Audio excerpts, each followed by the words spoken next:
All right, what is up, everyone? OJ here. Welcome to another PE Live, the first one of the week.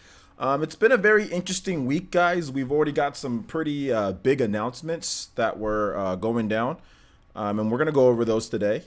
Sorry if I'm in a good mood, guys. You know, I usually start off a little bit more explosive, and trust me, I'm in a good mood. But then again, there's just so many bad things that happened over this past weekend that we need to address. So I wanted to make sure that we address those, and I make sure I put it in the right tone. Although for some reason my sound isn't popping up. So guys, can you guys let me know how the audio is? Is the audio good? Is it too low? Is it not high enough?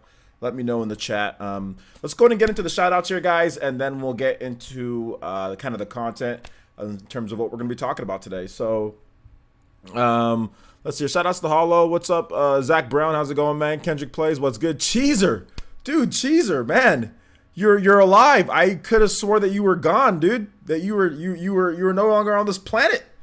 That your spirit has risen to the heavens above, but you're here. Good to see you here, man. Shout outs to Cheeser, long time Elite Ninja. What's up, G5? How's it going, man? Shout outs to Elite Ninja G5. Robert Bear, what's good? Fire Blast, what's good, man? Stitched, what's good, man?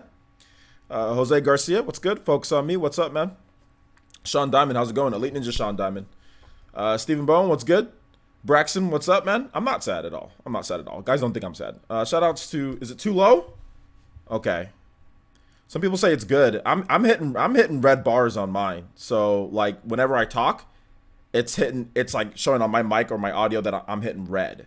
So to me, that says that it's too loud. It might be a little too loud. So you might want to turn up your audio just a bit, guys. For the people that are saying that it's a little low, go ahead and turn up your audio because I'm hitting red bars on mine, and like red bars usually means like if I get really excited and I yell, it's gonna hurt your ears. So I don't want to turn up the volume too much because I am hitting red bars on mine. So although I can't even actually no, I can. So let me just double check to see it's not like to see if something's messed up in the sound panel.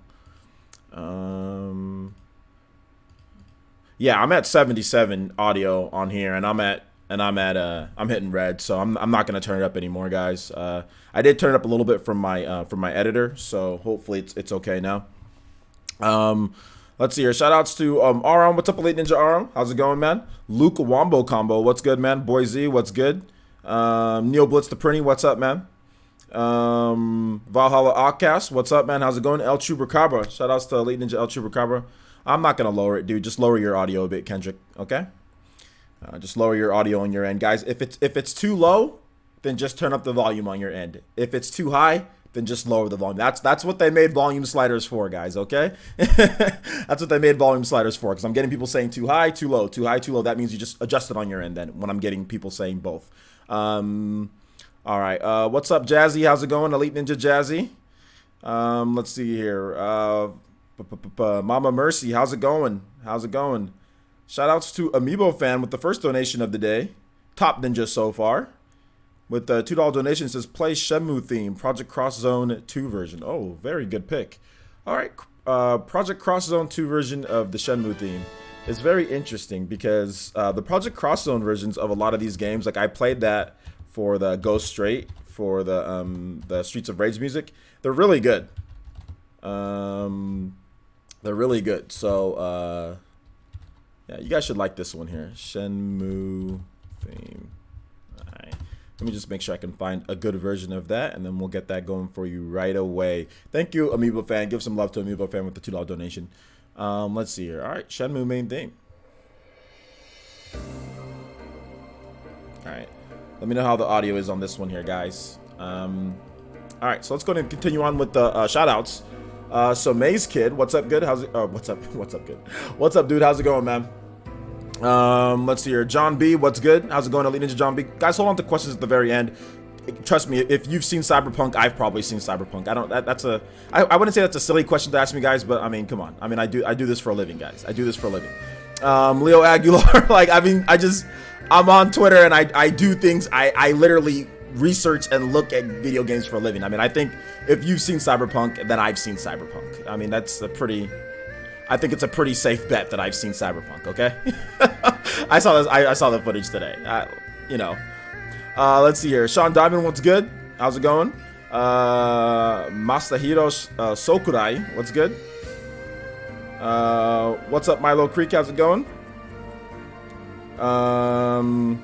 Shout outs to Alton. It says, speaking of go straight, play that after. Shout outs to Alton. Thank you so much, dude. Appreciate the $1.99 donation, homie. Really do. Thank you. Thank you for that. Let's see here. Yeah, we do need a new Project Cross Zone. Shout outs to James Walter. What's up, man? How's it going? Jetty Plus, what's up? What's good? Jetty Plus, Count Nintendo, what's good? Who have I missed? J Dollar Love Money, what's good?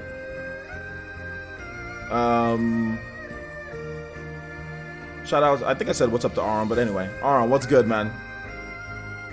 Nick War Little, shout outs to Elite Ninja Nick War Little. KJ 2399, what's good? Focus on Me, what's up, man? Milo, shout outs to Elite Ninja Milo Creek. Good to see you here, brother. The giant Milo Creek. What's good? Let's see here. Any other people here? I like Lines. What's up, man? How's it going? Deadlock 7. What's good, man? How you doing today?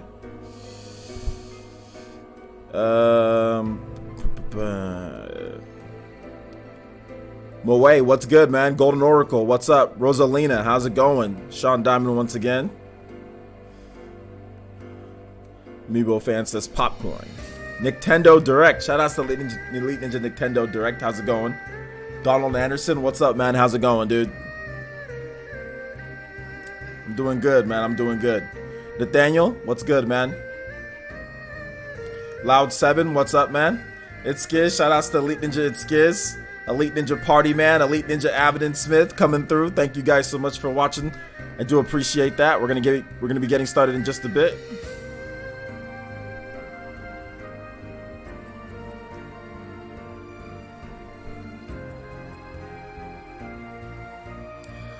I think that's everybody.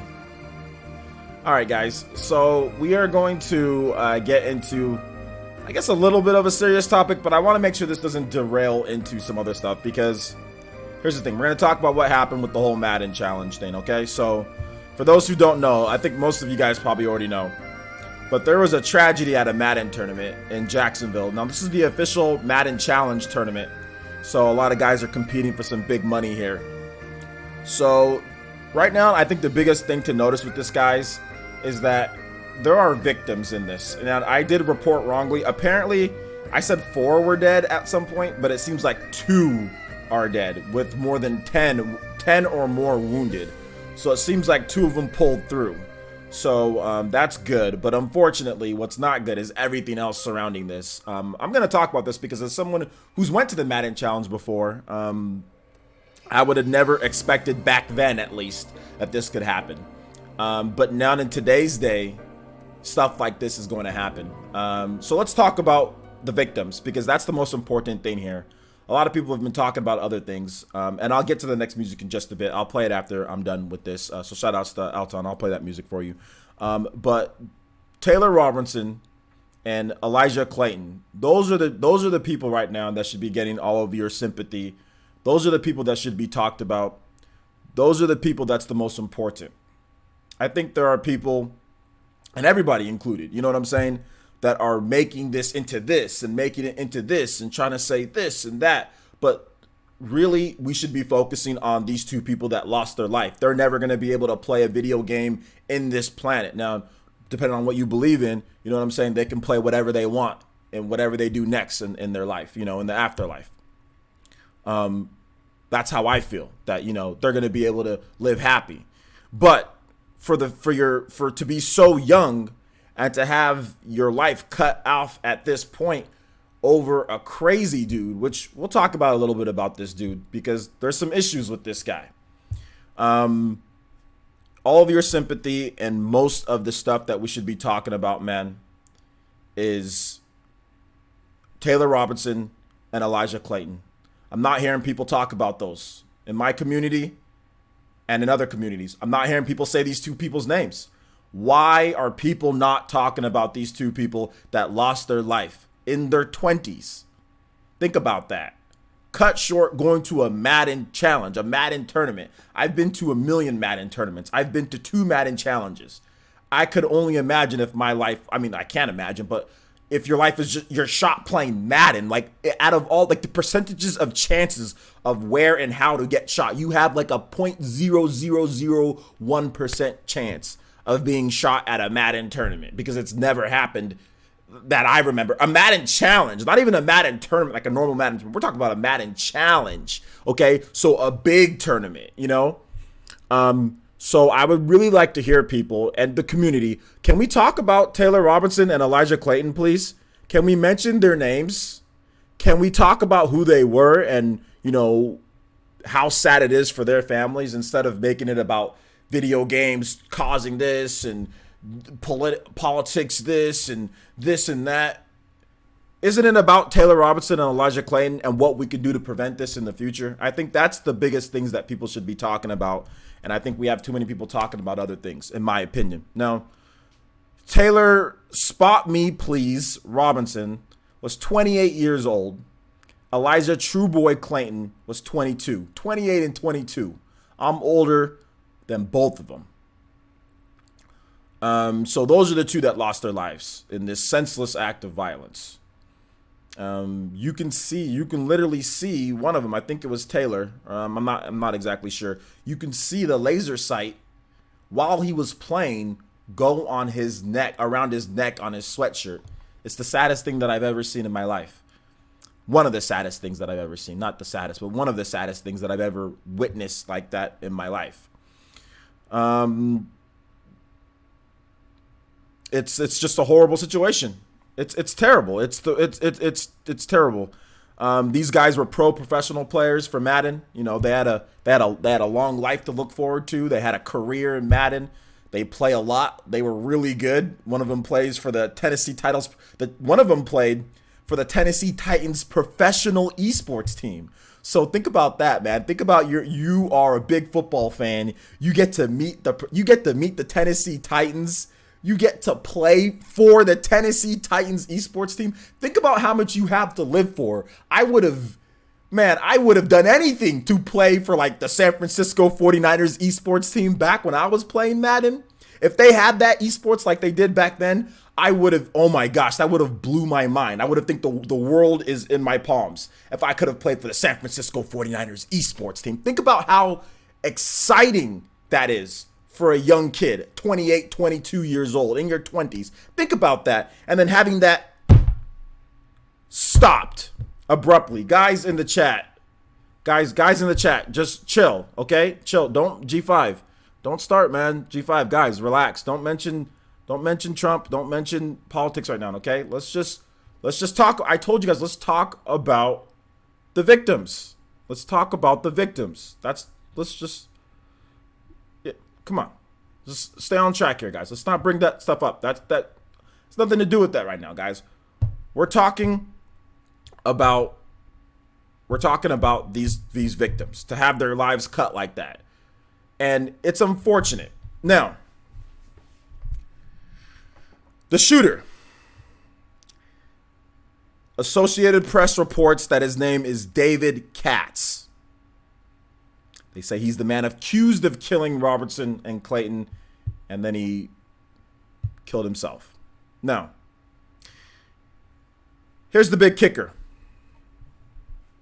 If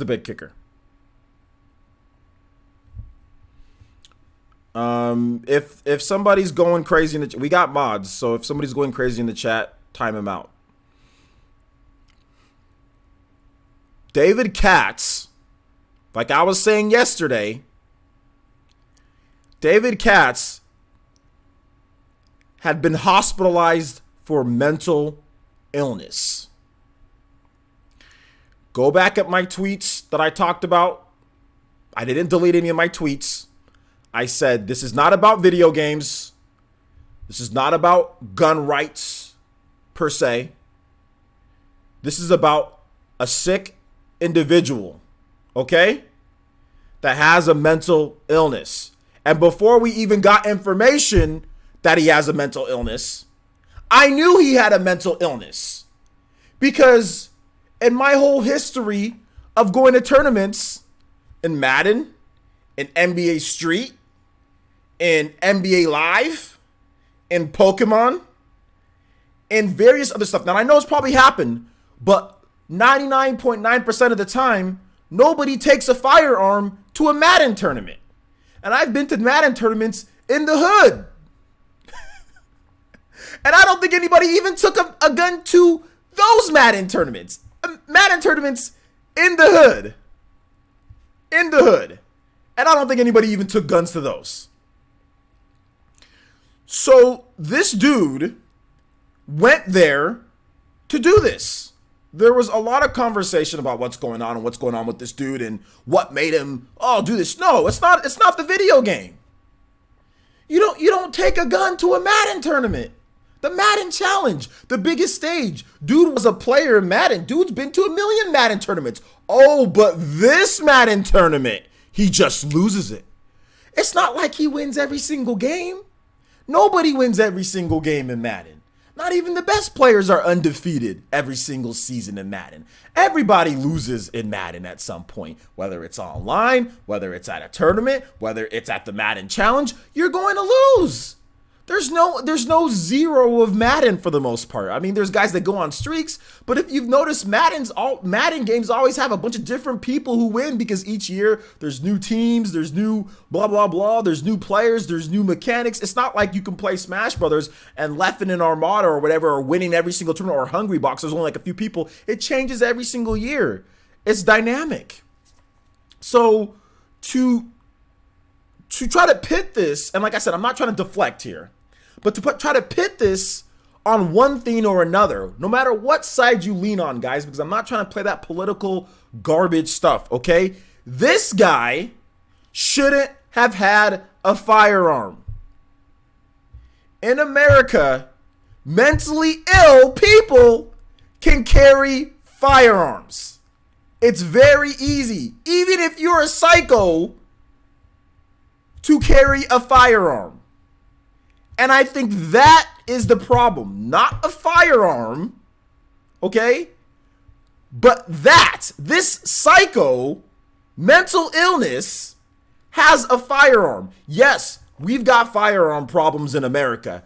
Yes, there are multiple Yes, our laws are kind of trash. Yes, other countries do it 10 times better than us. Yes, there needs to be something done. However, that being said, this guy should have never had one. That's the biggest problem. He should have never had one in the first place. But in America, you can have a mental illness and still carry around a firearm, even though you've been hospitalized, like it says right here, for mental illness. Why does he have one? That's the problem. That's the biggest problem. And what can we do going forward? What we can do going forward is, one, security at these events. I think this is a very clear cut and dry. You need to start charging a little bit more for tournaments. Whether it's $5 more, whether it's $2 more, you need to charge a bit more, and you need to find a security firm. I don't want to hear this, I can't afford it, because I'm already hearing Super Smash Brothers TOs, some of them saying, well, we can't afford it. No.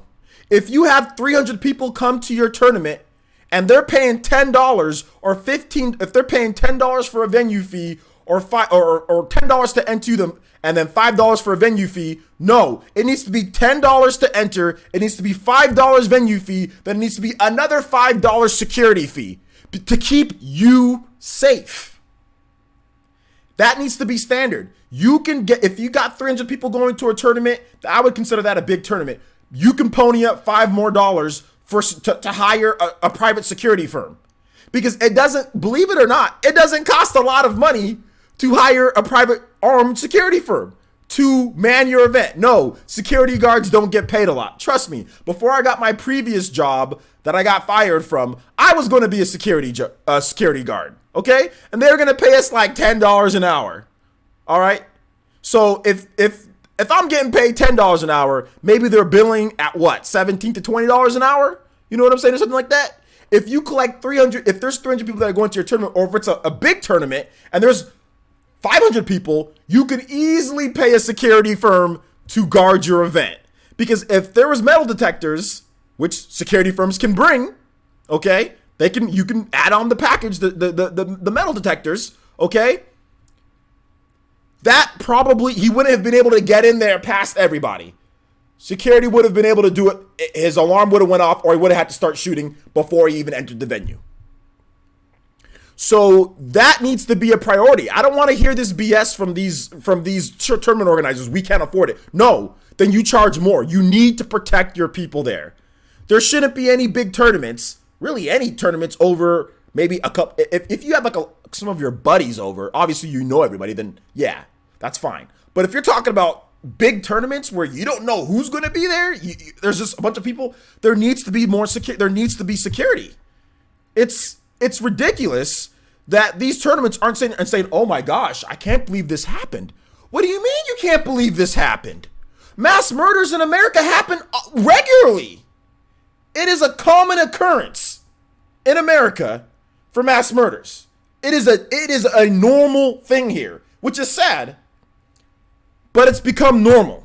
Because of the amount of firearms that we have in this country, because of the ways that people can get firearms in this country, because people can get firearms with mental illnesses, because people can do private sales with little to no background checks, because of all these different stipulations, it is very easy to obtain firearms for anybody. It's very easy for kids to get firearms. It's very easy for mentally ill to get firearms. It's very easy for people who shouldn't have a firearm or who's been arrested, who have been felons to get firearms. It's very simple. It's very simple to avoid all of the any type of loopholes to get one. It's very easy. So because of all of that, you need to protect. You need to spend the extra money and protect people because it is a common occurrence in America. So when I say what do we need to do going forward, these are the things that if you guys go to tournaments that you need to bring up to your tournament organizers. I won't go to a single tournament for Smash Brothers Ultimate. I won't go to a single tournament if there's not proper security. I swear to you, I will not. Now, I did promise, I said I'd go to tournaments, but if there is not security, I won't go to a single tournament. In Los Angeles, I won't go to a single tournament in Fresno or in NorCal unless there is proper security. Because this is ridiculous. Now you're playing with people's lives. Charge extra money for the venue fee. If it's an extra $5, it's an extra $10, people can afford it. You can afford $10 so something like this does not happen to your fellow gamers. So, I will take questions in the chat. If you have a question, let me know. Tag me at Player Essence. But the biggest thing, once again, guys, let's stop bickering amongst each others about what you said wrong, who said this, who said that. I would really love the focus to be on these two victims, Taylor Robinson, Elijah Clayton. They have a GoFundMe. Check out their GoFundMe as well. I'll link it on Twitter. I already linked it on Twitter, so check out my Twitter. I have it there linked. If you can help there, cool. If you can't, that's fine. But I think the biggest thing is that these victims and what do we do in the aftermath. Now, I know that there were some issues that we had on Discord, guys. And I will be talking to people individually. I'm not mad or anything like that. But I do think that the focus needs to be on these people. I do think that we need to let bygones be bygones and really let's just refocus on what's important. And that are these two young men lost their life. Okay? That's the biggest thing. Yes, people said things that they shouldn't have said. I say things that I shouldn't have said. I think on behalf of me, on behalf of everybody, I apologize for anything. Blame it on me. I apologize for anything in my community has said to each other in order to make you guys upset because I know some people were mad at each other. Take my apology, okay? And please forgive each other for what was said so we can go back to how it was. All right? Please take my apology. If you respect the community and you respect, you know what I'm saying, what I'm trying to do here, you'll accept my apology on behalf of everybody that had issues with each other. Accept my apology, guys, okay? I'm sorry for not being able to rein this in. Put it on me, and I'll apologize for that, okay? Thank you. Okay, so if you guys have a question, tag me, okay? Tag me at Player Essence, and I'll be more than happy to answer you guys' questions.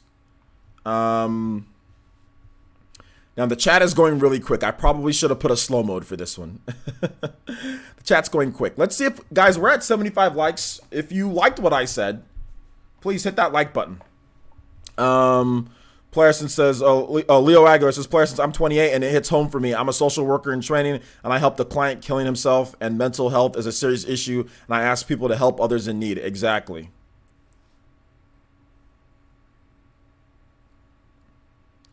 Guys, let's not stir it up again. Alton, let's not stir it up again, man. Nobody's blaming anybody. Like I said, can we focus on what's important here, please? El Comanche says, "Places, I'm proud of you, OJ. We have a wonderful community here, and I'm glad to be here. I love all you guys and gals. Thank you, I appreciate that." Player, since what do you want to see? We're not talking about the Indies Direct right now. We're talking about the Madden tragedy and anything else that you guys want to talk about based on that. We'll talk about the Indies Direct. We don't have that in our lineup for today, so we can talk about that maybe in the Streets of Rage section. I can talk about that.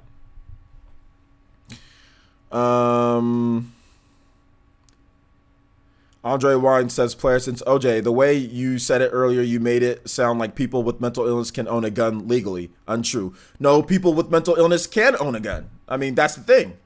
People with mental illness can own a gun. And if they can't get a gun legally, it's so easy. I already answered that. If they can't get a gun legally, there's so many firearms and so many back ways to get guns in this country because there's so many firearms that it doesn't matter. Okay, they can't get one legally. That's fine. Private sale.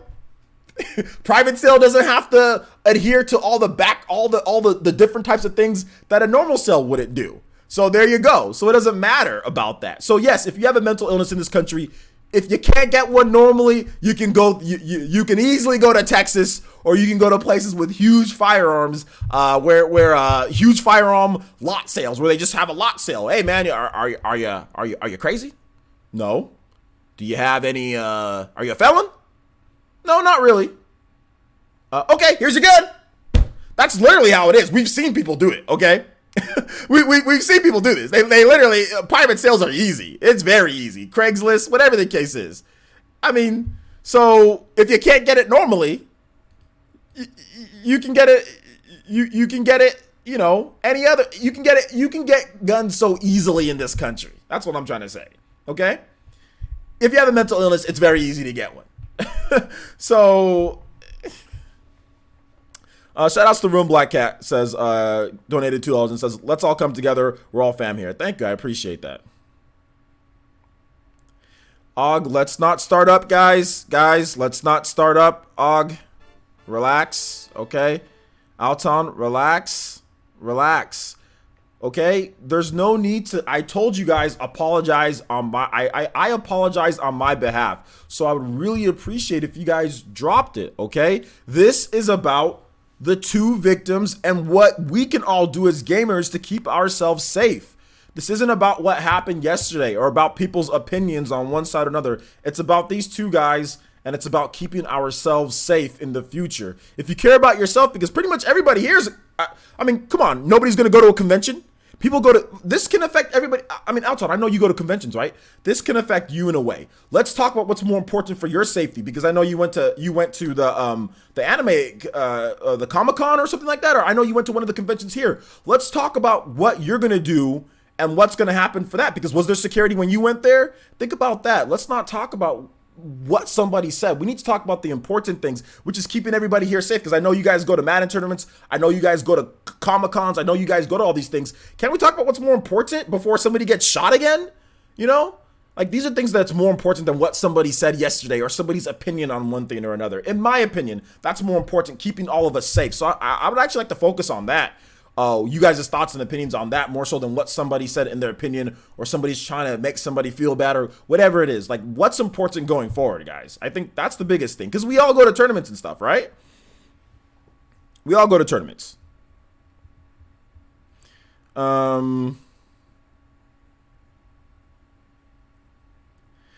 Player says, no one should hit someone over a video game, let alone shoot someone. Searching people as they come in, or metal detectors at entrance, like at concerts, I go to easy enough to do. Well, the thing about it is that it wasn't over a video game. That's the thing that I don't like people trying to spin that narrative. It wasn't over a video game. This guy had a mental illness and this was going to happen no matter what. If it wasn't this tournament, it's a random person outside. If it wasn't at this point, it's going to be at home. If it wasn't at this point, it's going to be somewhere else.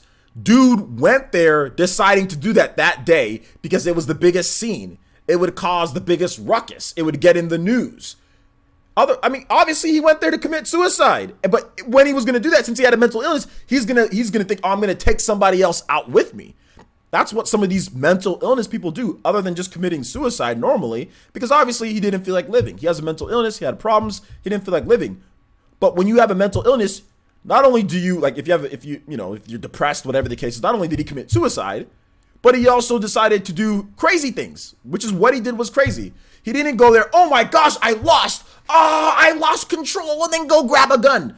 He didn't do that. You don't go to Madden tournaments with guns unless he planned on doing that day. Wasn't over the video game. If it wasn't then, it would have been at a different point. That's what I don't understand why people are trying to say, oh, well, it was over a video game. No, it was not over a video game. You know how I know it's not over a video game? Listen, if you're mad, let's say you punch somebody in the face, you know what I'm saying, because you lost. Okay, you punch somebody, or let's say you push somebody out of the way, but you don't bring a gun to a tournament, play in the tournament, go back to your car, grab the gun, come back in, and then start shooting people and say, oh, it's because I was mad because of a video game. Nobody does that. It was planned. It was premeditated. Otherwise, he would have never brought it. Unless the dude's carrying a line of Glock at all times. Come on. That's why I don't like that narrative, because that's not the truth. That's not the truth. There's too much planning that went involved with this. Dude had a freaking laser sight on there. Who gets a gun, attaches a laser sight, brings it to a Madden challenge, a big Madden challenge, loses, goes back, comes back, and that's premeditated. That's not, oh my gosh, I lost control of myself, I'm gonna shoot. No, that's not that. Then he would have if that was the case, then he would have just brought the gun in there right then and there and just started shooting. Why does he wait till you guys don't understand this, guys. Okay, when you have a mental illness, these are the type of things that go through your head. Okay, dude obviously was already thinking about committing suicide, right? Suicide was already on the table for him. He's already been in a mental hospital. However, anger, built up rage, problems, untreated. Think about it. If you get pneumonia, or if you get a sickness, if you don't take medicine, you're going to get worse. You're probably going to die. If you get a really bad sickness, and if you don't take medicine, you're going to die, right? Mental illness. It's not called mental thing that's kind of happening. That might just go away. It's called mental illness. So if you don't get treatment for mental illness, continued treatment, something bad is going to happen. This guy was sick. But the mental health in America is so bad. Health care in general is so bad, and firearms are so available. This is the result. Mass murders, mass shootings, all the time. Firearms everywhere, very easily available to get. Bad mental health system, bad healthcare system in America, and this is the result. Common mass shootings. Shout outs to Milo Creek. Says, stop fighting in the chat. We need to be one, fam. Exactly. Stop fighting in the chat, please. Let me go ahead and play that music. The Go Straight music, because I know Alton wanted that one.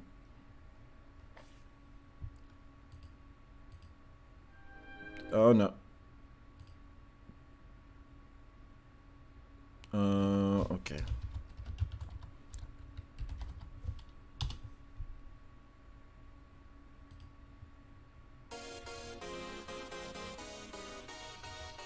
It's gonna be weird talking about this with this type of music on, but I'll try to keep it respectful.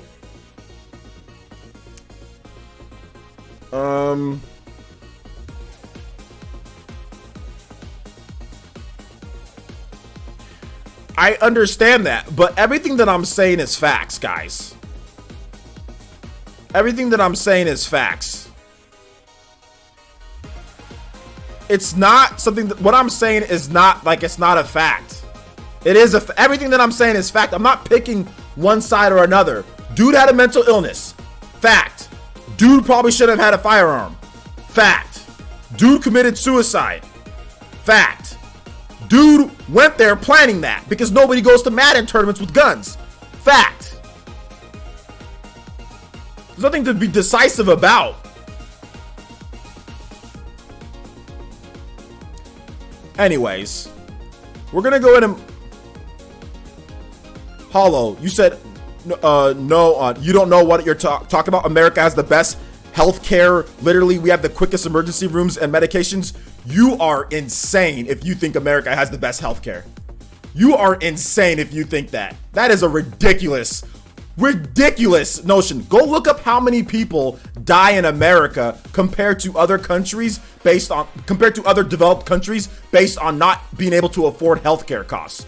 Go look that up. Now, is America like the worst of the worst? No. But is America good?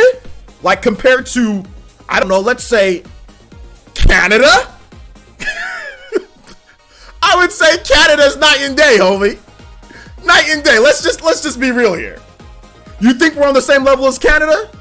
Give me a yes or no, Hollow. You think we're on the same level as Canada? Let's see what you got to say on that. You're the best healthcare ever?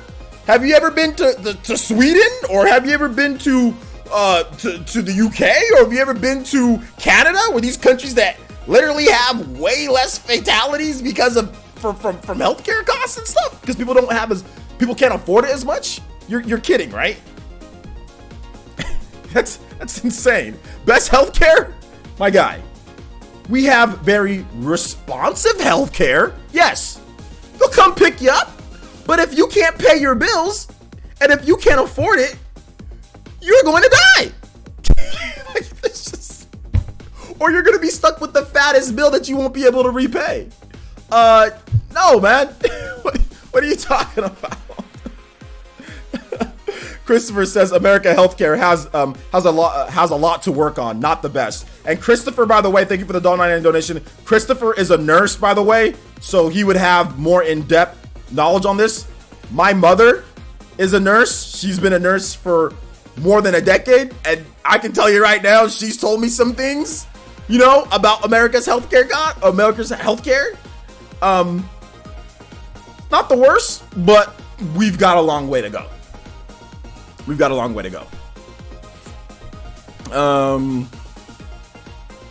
But yeah, man. There's nothing to be fair about Nintendo Prime. There's nothing to be fair about. Guys, America's healthcare is not as good as a lot of other developed countries. Let's just be real. I mean, let's just be real. But anyway,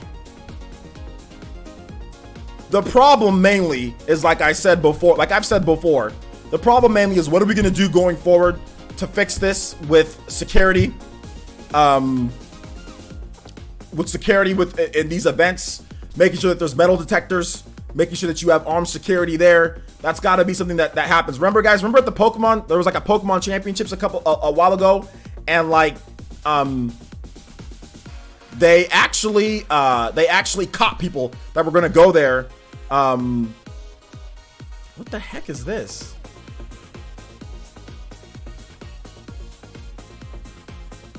Okay, something's going on with Streamlabs, guys. It says action required. I need to link something.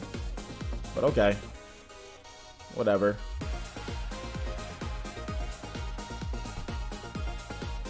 Alright, but anyway.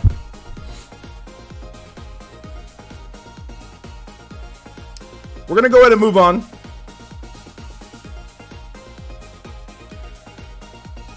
Oh, about the surgeries. Okay. About the surgeries. Okay. I can understand that, but overall, in general, though. In general. I mean, there's plenty of people that get... It's not like they're shipping out everybody for surgeries here in America. You know what I'm saying? It's not like everybody's doing this. It's not like, oh, okay, another surgery. Let's get you out of Canada. You know, if somebody gets shot with a bullet or something like that. It's not like let's take him to America real quick. You know? Like, they're not airlifting them to America if somebody gets shot or something like that. That's what I'm trying to say. But yeah, anyway, let's go ahead and move on to the next topic here, guys. This one's a little bit better. Not better as in a way, but like just different. So we got the Super Smash Bros. Ultimate Special Edition that's going down. And this special edition is really, really nice, guys. Now, it comes with art book. I'm going to go ahead and put it up on the screen so you guys can see it. It comes with a, not an art book, sorry. It comes with a steel case. So that's the steel case that you get right here. It also comes with this silky smooth Nintendo Switch Pro controller. Now, Nintendo says from the official Smash Brothers website, it says, pre-order from your favorite online store. Check back for retailers. Nintendo did not do their job fast enough because Best Buy had a bunch. Well, I wouldn't say a bunch, but Best Buy had these for pre-order, and they sold out. And Nintendo didn't put it on here. I even checked. Nintendo still doesn't have it on here. You know, obviously, you know, there's no Best Buy one, but Best Buy was taking pre-orders, so I was able to snag one, but those sold out quick.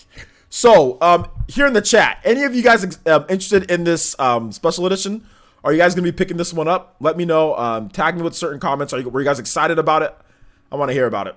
Will there be restocks? Yeah, Giovanni, there's usually restocks, dude. There's usually restocks for this type of stuff. Like, they've done it before. I mean, I know like the Pokemon Let's Go Pikachu and Eevee, I think that one kind of sold out for a little bit, but then they have restocks. But they don't take like a million of these. It's not like they pre-ordered took like 5 million copies of pre-orders. You know, they probably took like a couple, maybe like probably like 30 to 40 per store or something like that, you know? And it's not like Best Buy is the largest retail chain in America. It's not like there's a ton of Best Buys. There's like 3 Best Buys in all of Central California. And Central California spans a really huge area. And there's like 2 or 3, you know? Whereas like Target, there's like 20 Targets, you know? There's like 20 Targets there, so like in the Central Valley, maybe even more. So it's not like there's a ton. But anyway, T Pianist donated $5 through that Streamlabs shimmy, and he says, "Yo, OJ, thanks for the great content. 2 questions. 1, how do you think Smash Tourney scene will respond? I think that they need to respond with metal detectors and armed security. 0 got death threats. Suspect Bayo players do too. How do you think Smash will deal with theft with Switch and people can steal systems easily? Yeah, that's obviously a big. That's first of all, that's a great question, T Pianist. Yes, especially with Lima and Captain Zack and Bayonetta players getting death threats. This is a wake up call.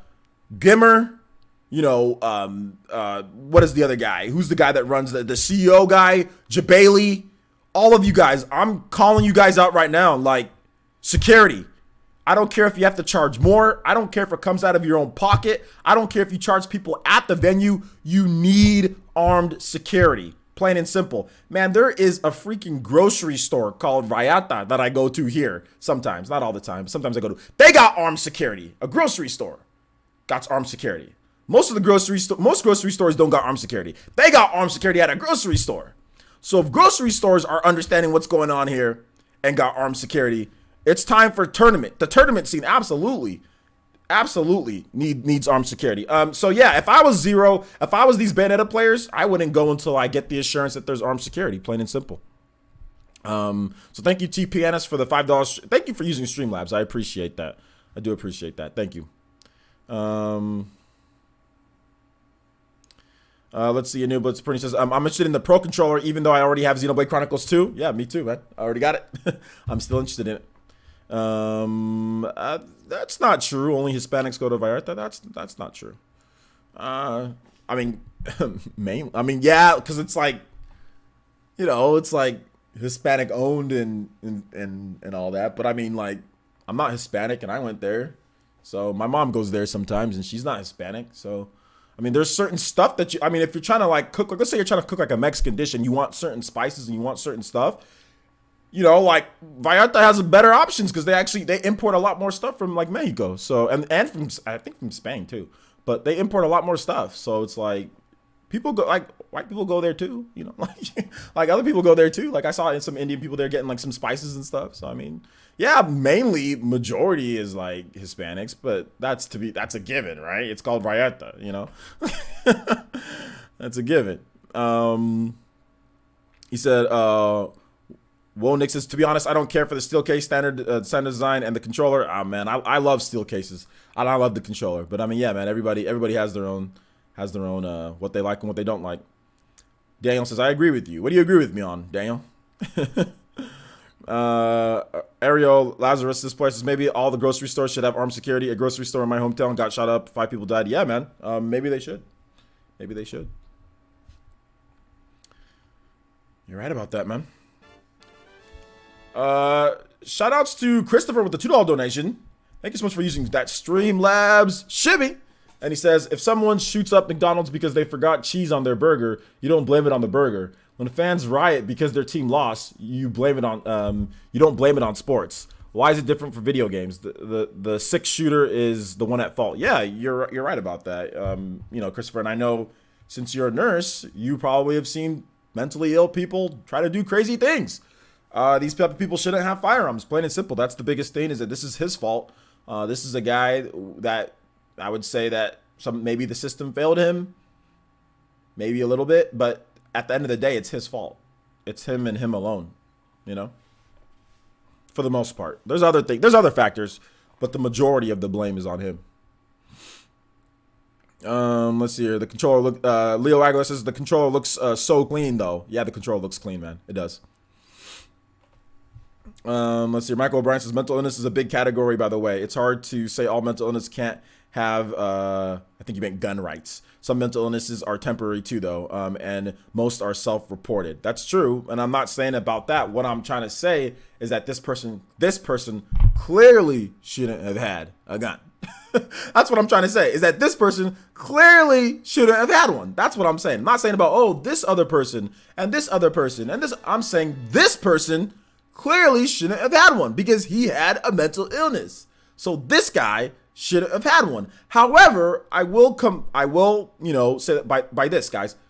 Most people who do these crazy things have these mental illnesses. Now, the thing about it is that you've got to be getting treatment. You've got to be getting stuff. And if it's healed already, then obviously if you had a mental illness, then you had a mental illness. You no longer have one, you know, so you're okay, right? So I'm not talking about those people that like in the past had one.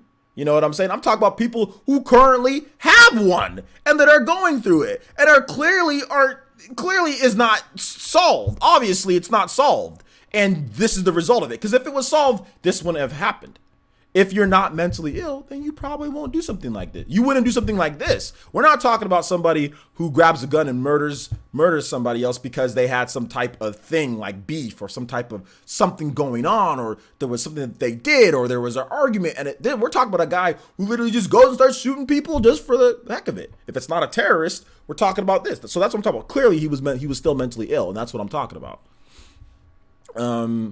T-Dude says, players since EA should take notes from the Pokemon company when it comes to safety and patrons and contenders in esports tournaments. Yeah, I think also there's some blame to lay on EA. This is an official EA tournament, right? Like, you got to provide some more security for your, here's the thing, guys. If this was Nintendo, this would have been really bad. The Pokemon company, all the official tournaments that Nintendo runs, metal detectors, they've got people looking, scouring for potential crazy types of things. We talked about it before. So I'm really happy that I'm upset that all this has happened, but I'm happy that potentially all of us as gamers can save more people's lives, because mass murders are going to happen. It's just going to happen. But I think that having these type of discussions and really driving it home, I need all of you guys, like in your local areas, like when you guys go to tournaments. I know some of you guys are going to be going to Super Smash Bros. Ultimate tournaments. I know some of you guys are going to be going to Comic-Cons. These are things that you need to bring up. These are things that need to be brought up constantly to tournament organizers. And I think that will be the good that comes out of this. We can probably save a lot more lives going forward by forcing the issue. Like I've said before, I'm going to make a video on it. I'm not going to a single tournament, with a single big tournament. I'll go to a local. I'll go to some locals because I know we're going to have locals here. So I don't need to fight against Nairo at Genesis 5, because I probably won't ever get to that point. But I don't need to do that. I don't need to do that at all. That's not a big thing for me. So I don't mind just playing at locals. I don't need to go travel around and play in tournaments. But you need to protect these other players. And I won't go to a single tournament in Los Angeles or in Fresno until there is adequate protection for not only myself, but for all the players, because that's ridiculous. And I'm going to hound these TOs. Like, hey man, on Twitter, I'm going to let them know. Not telling that you guys I'm not telling you guys to go troll them or anything, but we need to let people know that this needs to be the discussion going forward. Shout outs to Burrito with the dollar donation. He says, sad day at what happened, truly. Wish those people the best, and my prayers are with them. Don't think we should argue, though. That's the last thing we should do. Exactly. We should be talking about what we can do to help people in the future. I hope people who were involved can make a speedy recovery. Keep doing what you're doing, OJ. Thank you for the kind words. Thank you for the dollar donation as well. Yeah, man, I think that's the biggest thing, is that we need to stop arguing with each other. And what can we do to help ourselves and help your fellow gamers? I know a lot of people that have been arguing here. You guys go to things too. I don't think it helps any of us as a community. Like, what, for example, what if I decided to do a player essence con, or something like that, where you guys can come and meet me, and I set everything together, and I didn't bring adequate security, and something happened.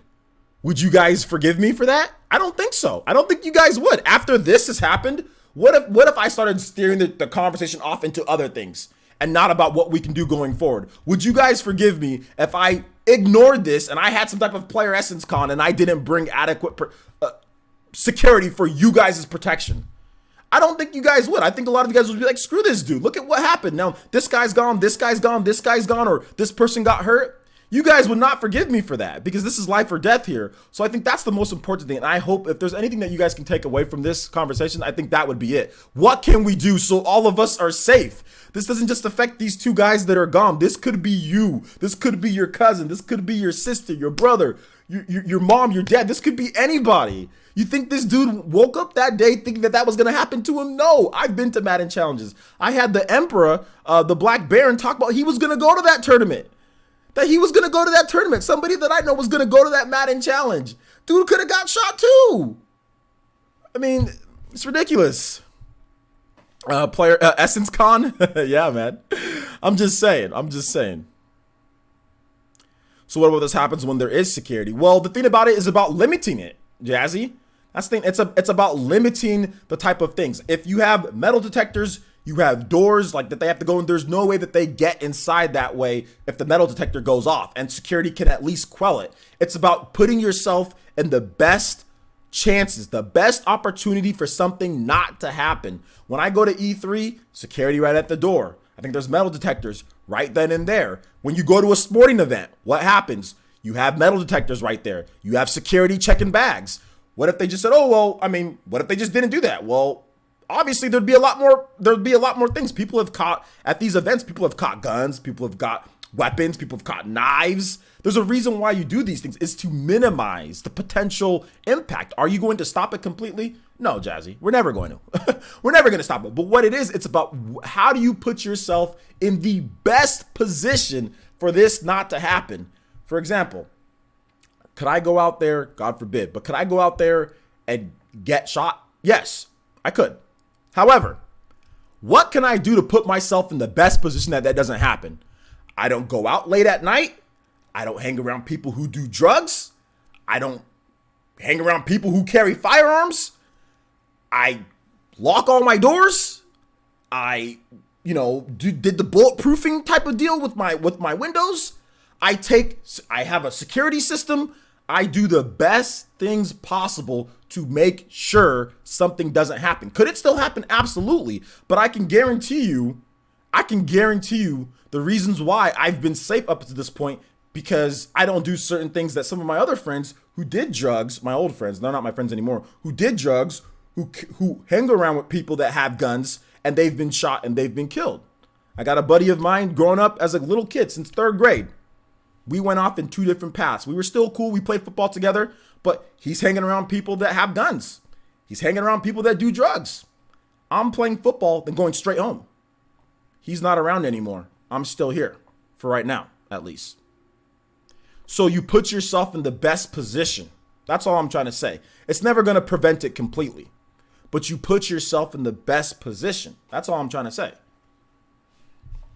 Shout outs to Cheezer with the $3 donation. Or sorry, not $3 donation, $10 donation. Shout out to Cheezer with the big donation. Thank you so much, man. Appreciate that. He says, hey, OJ, sorry for the hiatus. Just want to apologize to you and everyone in the Discord for leaving without telling anyone. You don't have to apologize, man. You have life stuff that you're dealing with, right? Was going through some stuff, but back now, missed all of you. Yeah, I missed you too, Cheezer. I figured that you probably just had some stuff going on. And yeah, man, like, you got to take care of, life comes first. Your family, your life, what you're doing comes first. You got to take care of business, man. You got to take care of business. And I knew that you'd come back at some point, and I appreciate the $10 donation, homie. I really do appreciate that. Really do appreciate that. All right, so let's go ahead. The most dangerous player since this is what are you talking about, dude? Shout outs to Christopher with the $2 donation. It says security at these functions are a good first step. Simple psych evaluations and background checks can also help prevent this. Exactly. Allow law-abiding citizens, stable citizens to carry their guns. Prevent criminals and crazy people from buying dangerous weapons. Yeah, I think the last couple things that you said is easier, or the last thing that you said is easier said than done. Everything else that you said is that's true. I mean, well, it's just true. There's nothing that you can do about that. But the last thing that you said, prevent criminals and crazy people from buying dangerous weapons, that is easier said than done because of gun culture, because of how much firearms, because of the industry of firearms. This is a multi-billion-dollar business in America. Firearms are being pumped and pumped and pumped into the streets, pumped into the countries. You think everybody's going to want to do things legally? That's the thing. No.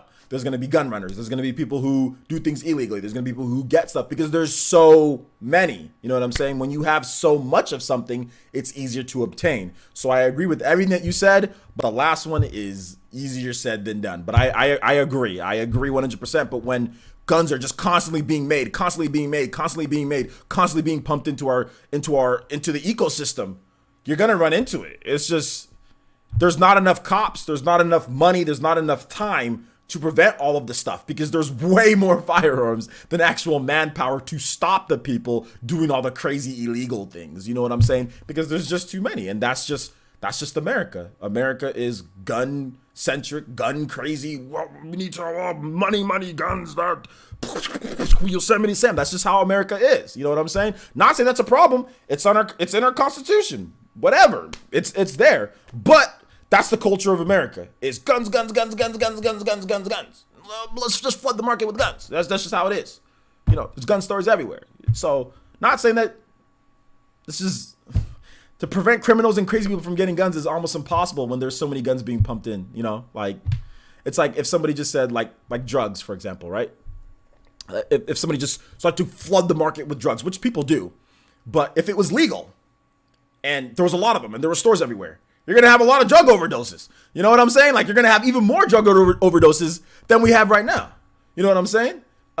So this is how it is. When there's more of something, that causes stuff to happen, you know, because there is more of it. So what can you do? You just got to cross your fingers, pray, take security measures. I mean, it's tough, man. It's tough. I don't know. But yeah, I agree with you. I agree with everything that you said, man. I agree with everything that you said. Shout outs to Amiibo fan with the $2 donation. It says, play Genova, Final Fantasy 7. Absolutely. Milo Creek, I would not, dude. That's not something that you can bring up in in a mainly focused America stream. It's just you can't say that, Milo. You can't, dude. It's just, there's too many. So please just disregard what Milo said because that's going to cause a lot of issues. So just, yeah, that's just, listen, man, that's not going to happen. It's just not. First of all, it's in our Constitution. So it's just, it's in our Constitution. So there's nothing that you can do. There's nothing you can do there. I don't necessarily agree 100% with that because of how everything is now at this point. There's too many. It's like you ever been in too deep in something and you can't crawl your way out no matter what you do to try to fix the situation, to try to do something better. You're already in too deep. That's what I would say America is right now. Now back in like 17 something, if you would have brought that up And if they would have quelled it right then and there, then you would have had a point. But we're, 300, 400 years later or whatever the case is? It's too late, my guy. It's too late. We're too deep for that type of solution. We're way too we in too deep, homie. We in too deep. Let me play Final Fantasy VII Genova.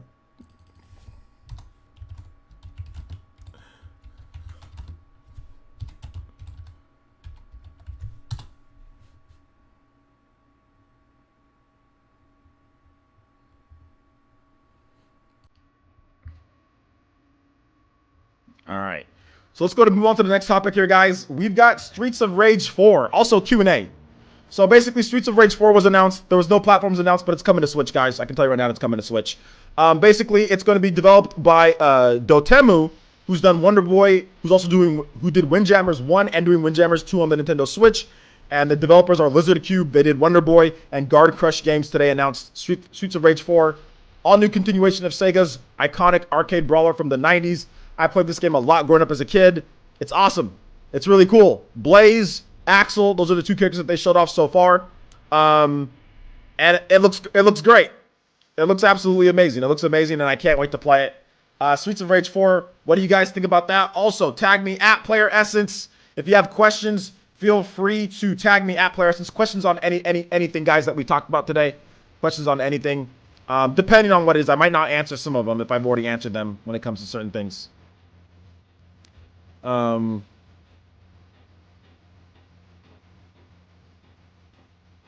Players says, they put amendment in the Constitution to ban alcohol once. They can do it with guns. Yeah, they did, but how'd that work out? You know? How'd that work out? Hollow says, oh, why was I timed out? I attacked no one, but I was silenced because my opinion is what your audience doesn't like. Well, that's not my fault that I didn't time you out, my guy. So... sorry that you got timed out. Don't time him out for his opinion, guys, please. Playersons, and Nindy's showcase predictions. Nindy's showcase predictions. Yeah, Streets of Rage 4, I think, is going to be there. Also, shout outs to Christopher with a $2 donation. He says, Steel case is sleek and sexy and has a simple and surprising ominous feel to it. I like the direction Nintendo is taking with the design. You see the Smash logo and instantly know it's Smash. No explanation needed. The logo speaks for itself. Yeah, man, that's how Smash is, dude. Shout outs to Christopher. Thank you for the Streamlabs shimmies, boys. I do appreciate that. You guys have been really good with Streamlabs today, so I appreciate that. Street of Rage 2 was one of my personal favorite Sega Genesis games. Yeah, man, that'd be great. Player says, how would you feel if I never played Streets of Rage? Well, you're a kid, G5. I don't expect everybody to play Streets of Rage. You're like, what, late 90s, right? So if you were born in the late 90s, Streets of Rage wasn't a thing for you. Or like mid to late 90s, Streets of Rage wasn't really... It was Streets of Rage... The height of Streets of Rage's popularity was Streets of Rage 2. That was the height of Streets of Rage. And that was in the early 90s. So if you were not a functioning child in the early 90s, then Streets of Rage means almost nothing to you. Unless you're a classic gamer and you went back and played it. So I don't blame anybody who hasn't played Streets of Rage. It's not your fault. Andre Wine says, Players is definitely getting that bundle. The Smash Brothers bundle? Is that what you're talking about?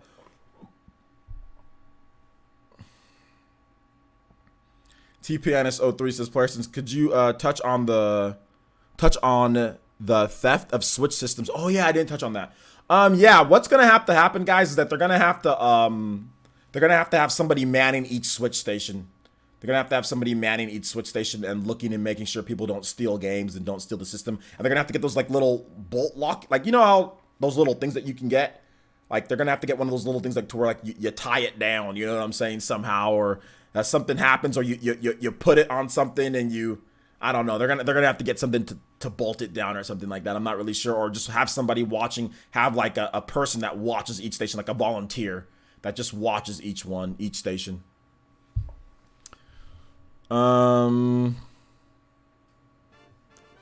Let's see here. T-Dude says, Players, although it's 50-50 chance, do you think we'll see the Travis Strikes Back No More Heroes at the Nindy Showcase? Yeah, I think there's a good chance that we do.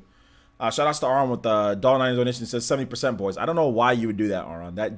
Why would you do that? No, I know why you do that. No, thank you for the $1.99 donation. I appreciate that, dude.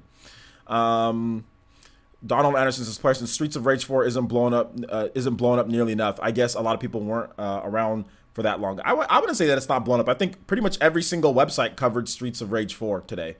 There wasn't a main website that didn't cover Streets of Rage 4. There's been numerous videos. Me, Sean Long, lots of different guys are going to be making videos on it. So I mean, I don't know what you're talking about, because pretty much every single main site covered Streets of Rage 4 today. Maze Kid says, "Questions. I'm out. We watch later. All right, take it easy, dude." Arum M says, "Questions. Is Smash Bros. Limited Edition sold everywhere?" No, this is just the U.S. edition for right now. Just the U.S. edition. From what I can understand, it's just the U.S. In Europe, there's a different special edition. There is bigger box. It comes with the game, comes with the GameCube controller, and it comes with the GameCube adapter. Here in the West, we're getting this thingy. So for me, this is a better bundle because I already have a GameCube adapter. I already have a Super Smash Bros. GameCube controller. I have 2 Super Smash Bros. GameCube controllers. So I don't need the European bundle or the UK bundle or whatever it is. But I don't have a Super Smash Bros. Pro controller. And I don't have a steel case. So there you go. Michael O'Brien says, "Do you know of a game that will have retro 16-bit style as the option, the way that Wonder Boy had? Same company making it." Do I know of a game? No, I don't know. I think like the Messenger, that has like a 16-bit option, has like an 8-bit and a 16-bit. So check out the Messenger. That's coming out pretty soon here. The 30th, I think the Messenger comes out. Arum says, "Is the Smash Bros. Limited Edition sold out everywhere?" It's just sold out at Best Buy. The pre-orders haven't went up for like Amazon and other places like that, but it's sold out at Best Buy for right now. If you mean the U.S. edition, yes. The European one, I'm not sure. JG says, "Since which games do you think are the best suited for Joy-Con / Pro controllers that we know of so far in 2019? I really think it's up to personal preference. When it comes to Joy-Cons, I like playing like, for example, like I can play like Xenoblade Chronicles and I can play games like that, like RPGs, like with the Joy-Cons. Octopath is good to play with Joy-Cons because you're not really doing like a lot of complex movements or button inputs. But I think games like Pro Controller would be like fighting games better with the Pro Controller. Anything involves more precise movement, like even like with the D-pad and stuff like that. If you have the Xenoblade Chronicles Pro Controller, it's a better D-pad. It's like 2D platformer, stuff like that. Could we see Warframe? Warframe is not an indie game, not per se. Valhalla Outcast is players since Google, they have security boxes for things like that. Switch allows cables to come through in cases, and you can lock the desk or table. Yeah, that's what I was talking about, Valhalla. Like some type of thing to where you can put it in and you can lock it and then tie it to the to the table. So yeah, they're gonna need those. I don't think they're expensive either, so you're just gonna need a bunch of those. I think gaming generations, any tournament that has gaming generations should be able to hook them up. See, Hollow, now you're just trolling, Hollow. So if you get timed out again, Hollow, that's your fault if you get timed out, because I see the stuff that you're doing to troll people. So if you get timed out again, that's your fault. Dragon Gamer says, "Player since what is the Smash Brothers Ultimate Collection?" What do you mean Smash Brothers Ultimate Collection? Smash Brothers Ultimate Collection. There is no Smash Brothers Ultimate Collection. Matt Inside says, "Player since Golden Axe 4, Comic Zone 2." I don't really care for Golden Axe as much as other people. I don't really care for Comic Zone as much as other people. So if they come, that'd be great. If they don't, Boise says, "Player since I need help. Should I get a Pro controller or GameCube controller because I want to try both? Which would be better? One that I can experience." Dude, it's really based on what you like. I mean, here's the thing, man. Pro controllers, you can use them as wired controllers or you can use them as wireless controllers.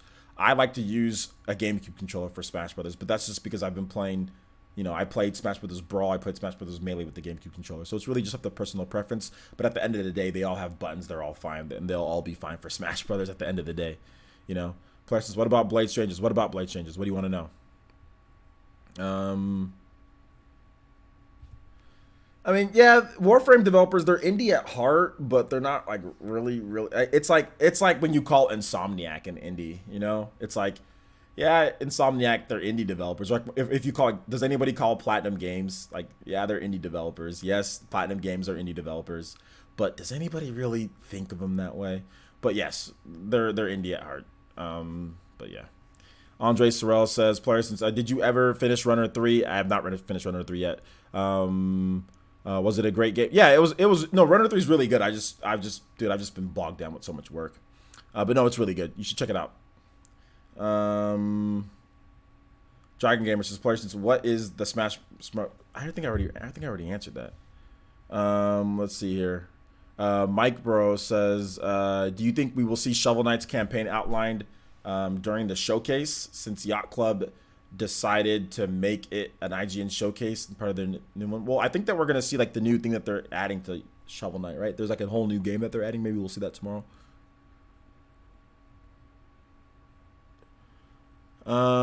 T-Dude says, player since, do you think developer Pelican 13 is a joke? They've been making promises of releasing the 90s Arcade Racer and Streets of Rage clones since forever, but failed. I have no idea. I'd have to research it more. RGT, shout outs to RGT85 in the chat. Retro Gaming Tube 85 is here. Shout outs to Sean Long. What's up? He's like, this is what Retro Gaming Tube says. He says, how often do you vacuum that carpet? Always looks crisp. I vacuum this carpet every like other day. I'll vacuum the carpet inside here. Although this is my office, so I'm not in here. I'm only in this part right here, you know?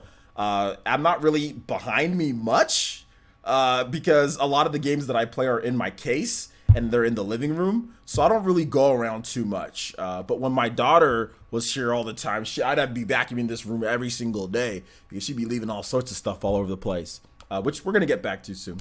But yeah, every other day I vacuum. I clean my house a lot because I have a somewhat sizable house, you know. And I clean my house every Sunday. So every Sunday it smells really good and everything's good. Then during the week it gets destroyed, and then Sundays it looks pristine. So there you go. Crispy carpet, boys. Actually, I'm probably gonna be getting some new carpet, guys, because I'm gonna be redoing my game room here.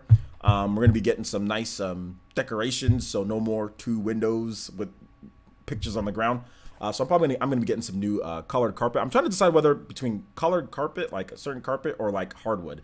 I don't like the way hardwood feels on my feet though. Like I don't want like hardwood on my feet. I like the way carpet feels on my feet. So I'm not sure if I want to get hardwood or carpet, but I think I'm gonna go with like a light charcoal carpet, like light charcoal gray carpet. So get something crisp, but just for this office right here. The carpet in the living room and all that, that's gonna be brown or whatever. That's gonna be the same as this one right here. So there you go. Carpet essence, exactly. Ipster says, player since, hi OJ. I have a friend watching your stream. He doesn't understand why the Smash Bros series is so powerful and it has a legacy in the industry. Could you explain a little? Do you have to explain? Why do we have to explain to him why Smash Brothers is so popular? It has all of the main. How does he not understand this? Listen, Ipster's friend. You have some of the biggest characters in video game history all fighting against each other. How do you not? Like you have Snake. You ever played Metal Gear? Okay, Snake's a pretty big deal. Snake is in this game. You ever heard of a guy named Sonic? Yeah, Sonic. He's in this game. Oh, you ever heard of a guy named Pac-Man? You know, a guy that revolutionized the arcades back in the 80s? Yeah, he's in the game as well. Oh, you ever heard of a guy called Mega Man? One of the most hardcore games out there that kind of revolutionized action platformers back in the day. Oh yeah, you can use him as well. Hey, you know this guy named Cloud Strife, the guy that kind of revolutionized 3D RPGs worldwide with Final Fantasy VII? Oh, he's in the game as well. Oh, and you know that guy with the stupid looking nose and he goes, Mamma Mia, and you know, he kind of saved the industry back in the 80s after the crash, Mario? Oh, he's in the game too. And guess what? You can fight against all of these guys in the same area. Why would you not understand how big Smash Brothers is? How? Oh, you know that 7-foot witch that everybody was crying about that wasn't on their system from the Wii U? Oh, she's in the game as well. How about all those characters from Fire Emblem dating back to the early 90s, late 80s? Fire Emblem, oh, they're in there as well.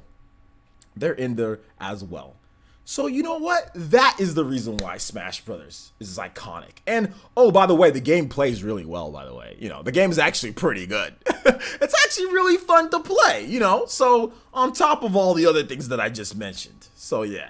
So that's the reason why, man. That's the reason why. Let's see here.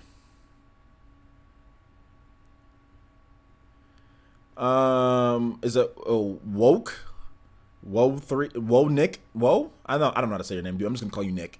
I wonder if people that own a gamer club last year get affected by the the Best Buy new changes. Yeah, they do. If you own Gamers Club and it's still you get Gamers Club for however long you renewed it for before it runs out. So I still have Gamers Club till the end of next year. So Streamlabs shimmy. You guys hit that like button. We're at 200. We've had over 200 viewers for this whole time, pretty much this whole time, and we're only at 130 likes. So let's go ahead and hit that like button, guys. See if we can get to 150. Player, since 24 years, I've waited for Streets of Rage 4. I don't even have the words for how emotional I'm feeling. The game defined my childhood. There you go. Pizza Wolf says, player, since I'm really excited for the amount of games coming to the Switch. Honestly, almost overwhelming. Glad to see the devs support the successful console. Well, you sell systems, you get support. Plain and simple.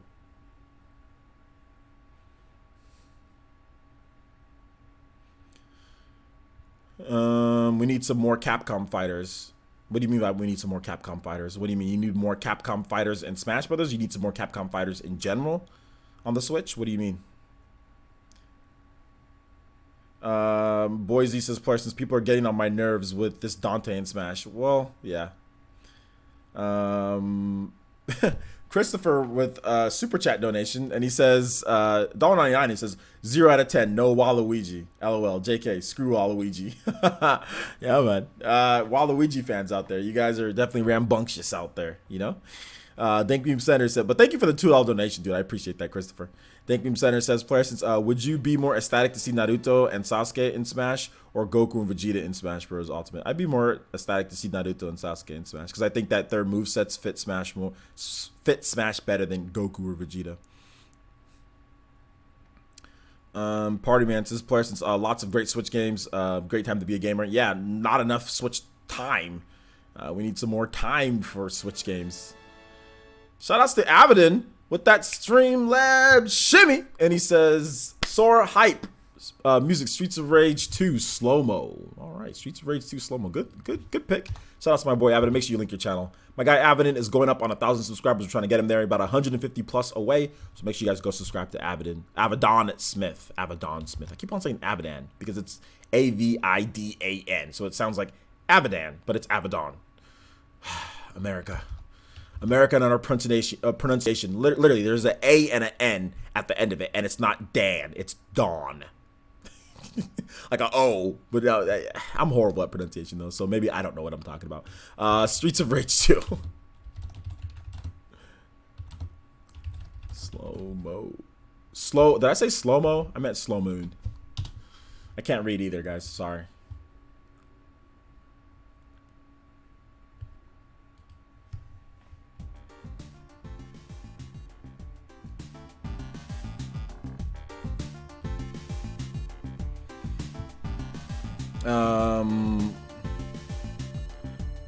Let me try to catch up with some of these comments. Let's see. Are there any assist trophies you wish were playable? Alucard. Fireblast Gaming says, player, since you know that tall purple Mario character named Waluigi, he's a playable fighter. Oh wait, LOL. Okay. Why are cookies so popular? Because they taste good. Christopher donated another $1.99. Thank you so much, Christopher. I do appreciate the multiple donations tonight. And he says, all Goku and Vegeta do is power up and shoot Ki. That's right. Jay Davies says, player, since with the success thank you for the $1.99 donation, Christopher. Shout outs, man. I appreciate your support, homie. I really do appreciate your support on these live streams. You've been really generous, so thank you. Jay Davies says, player, since with the success of Ease 8 on the Switch in America, will Falcon President still say, let's get no carried away. Let's not get carried away. I think that's what you meant. Yeah, he'll probably say something like that. We'll have to wait and see though. T-Dude says, player, since final question. Do you think Elma in Xenoblade Chronicles 2 looks even more attractive than her original look in Xenoblade Chronicles X? It just depends on the art style that you like more. But yeah, I like Xenoblade Chronicles 2 art style over Xenoblade Chronicles X, so therefore I think she looks better in Xenoblade Chronicles 2. Let's see. Oh man, you guys banned Hollow? That's unfortunate. We're just gonna go with the. We're gonna unban him. We're gonna unban him, but we're just gonna go ahead and put him in a timeout. Just put him in a timeout. I think Hollow's just not having a good day today, guys.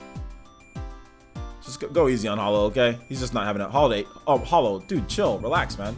Just relax, dude. I unbanned you. But just relax, okay? Relax. I unbanned him. I know he's causing trouble, but he's a good user. He's just probably not having a good day today. He's just trying to troll. He's trying to troll and he's not having a good day. So let's just all calm down. Hollow, calm down, dude. Just calm down. Calm down. Shout outs to Nico.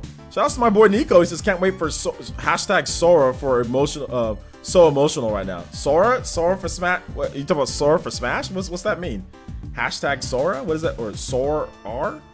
What's that? Oh, Streets of Rage. Oh, that's what you meant, Streets of Rage. I was like, hashtag SOR4. I didn't know what you were talking about there. Okay, Streets of Rage. Hashtag Streets of Rage 4. So yeah, man, I'm excited, dude. I thought you meant Sora or something like that. Like Sora for Smash. So yeah.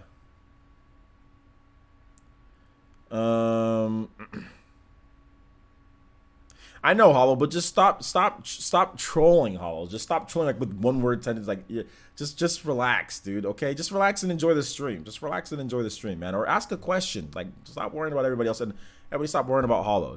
Everybody just chill out, man. People are so, man. Like people are so. Sometimes people get. Let's just relax. Let's just relax, okay, guys. Just relax, okay. Relax. Have fun in the stream. Ask me a question instead of typing just one word things in the chat. Hollow, ask me a question that you want me to answer or something like that, or just enjoy the stream, man. I know, chill pills, everybody, chill pills. Boise says, places thoughts on people who are complaining the Switch getting so many ports will stop new games. I don't, you know what, here's the thing, man. I don't think that's many people that are just too, those aren't people that are really actually playing the Switch and all that. It's just people that are just wanting to complain. There's people that like to complain. So I think it's just that. Most people that are playing, that have the Switch, play the Switch, have it, they like it, they think it's good, the games are selling. So I mean, in July they hit a record. People are playing games, people are having fun. So most people who have the Switch are just playing the games and having fun.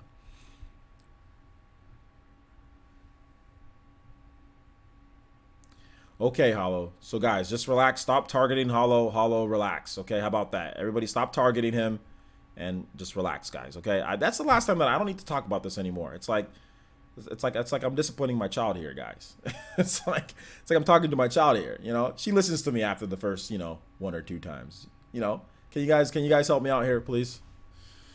Ipster says, Playersons, what do you think Switch worldwide sales will be at the end of the year? Do you think it'll be closer to 25 mil or 30 mil? What are your predictions? I think it'll be closer to 30 mil or above, because Smash Brothers is going to sell a lot of systems. Pokemon is going to sell a lot of systems.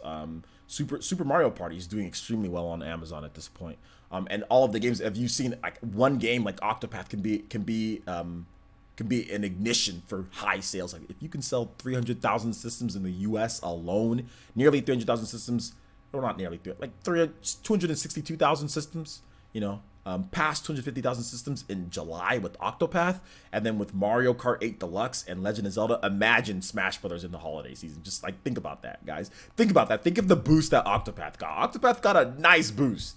Think about that. Now think about holiday season Smash Brothers. Think about that. Like Octopath is selling like 1 million something systems. Think about what Smash Brothers is going to do for the Switch. So yeah, I'm thinking we're pretty much at 20 million already, right? We're already at 20 million. So do I think that Smash Brothers, I mean, to say it, would it be closer to 25 million or 30 million? Obviously with Smash and Pokemon, it's going to be above 25 million. So I'm going to say it's going to be closer to 30 million, or actually above 30 million. I think it's going to be well above 30 million. So that's what I think. Personally, I think that's what I think. But we'll have to wait and see. Let's see. OJ Honey, is Paladins working for you? It's crashing on me when I load my profile. I haven't played Paladins in a while, but I've heard people talk about it's crashing. So maybe you want. I'm not really sure what's going on there. If you want to ask me a question, tag me at Player Essence, but I'll answer your question. SGT Crack, I saw it here. Shout out to you, man. Thanks for coming out to the stream. And he says, we are only getting Axel and Blaze for, or will they announce other characters for Streets of Rage 4? Well, if you watch my video today, I talked about that. Right now we only have Axel and Blaze, but there was no. I mean, there could be more characters. There could be more characters. We need to wait and see. I think Nintendo's going to talk about it at the Nindies Direct tomorrow morning, which I will be streaming live, guys. I will be streaming that live, so look forward to that. Let's see here.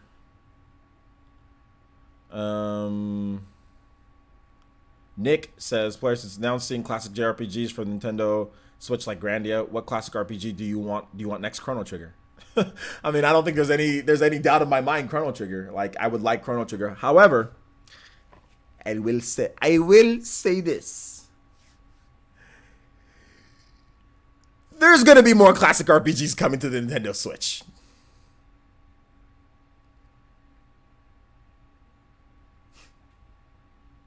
Yeah, that's all I'll say. I'll think about some other stuff to say, but there's gonna be more. So yeah, your boy's been digging around, and there's definitely gonna be some. Okay. Oh, really? Okay, that one. Oh, nice. There's gonna be some of that going around. So yeah, man. So yeah. That's why I'm not worried when people talk about Switch and RPGs and what's coming. I'm not worried, man. I'm not worried because.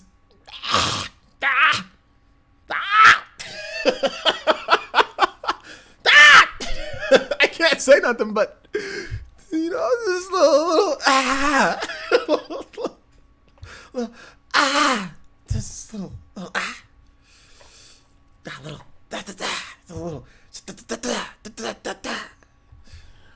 you know.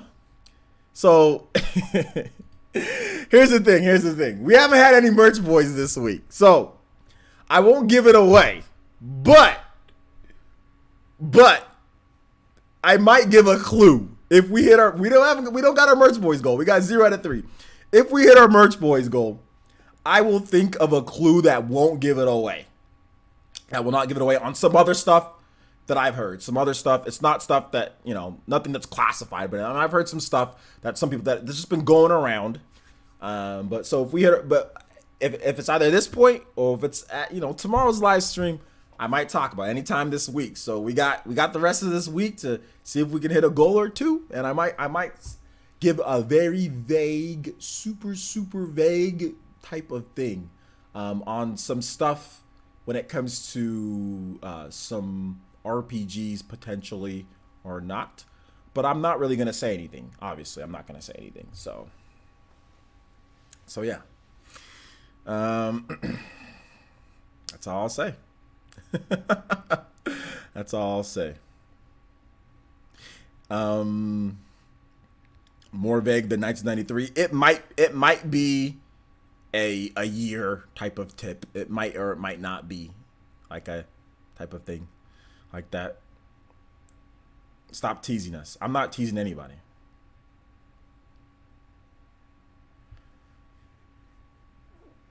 Vague essence. But I'm doing good. Switch to peace. What's up, Mark? How's it going, man? I know it's late where you're at. Thank you for coming out to the stream, dude. Oh, excuse me. Hiccup. Continue on with questions here, though, guys. If you got questions.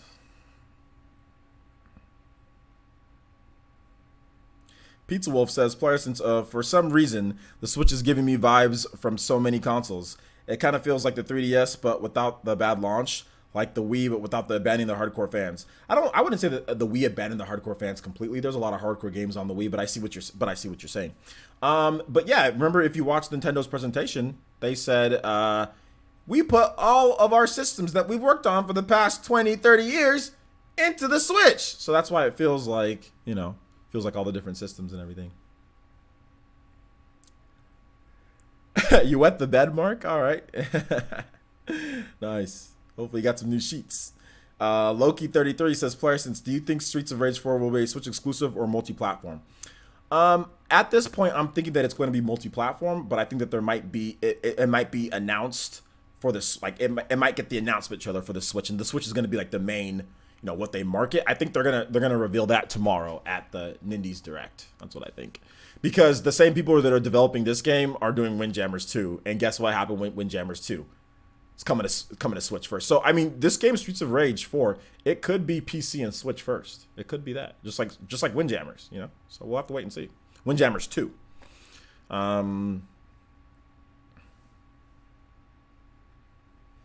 Did I miss a donation?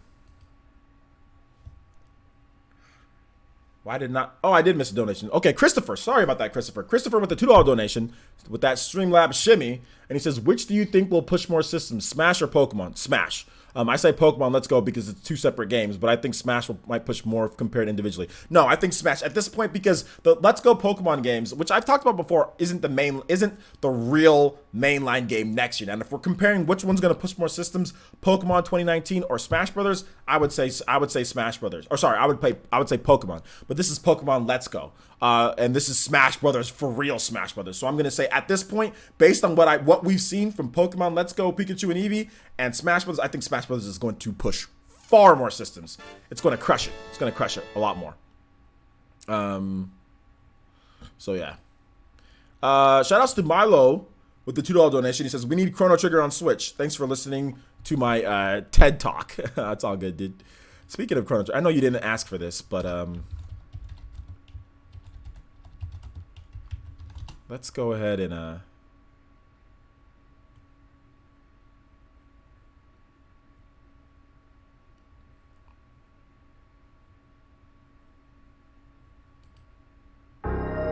no, not that one. No, not that one. No. I like this one. Let's go with Isla's theme. No, not Isla's theme. That one's good. Gotta do a little shimmy to this.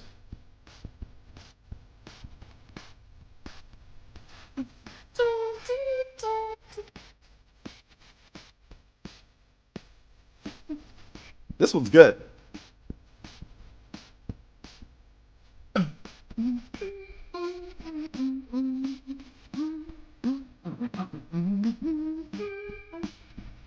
Oh man, I like this song.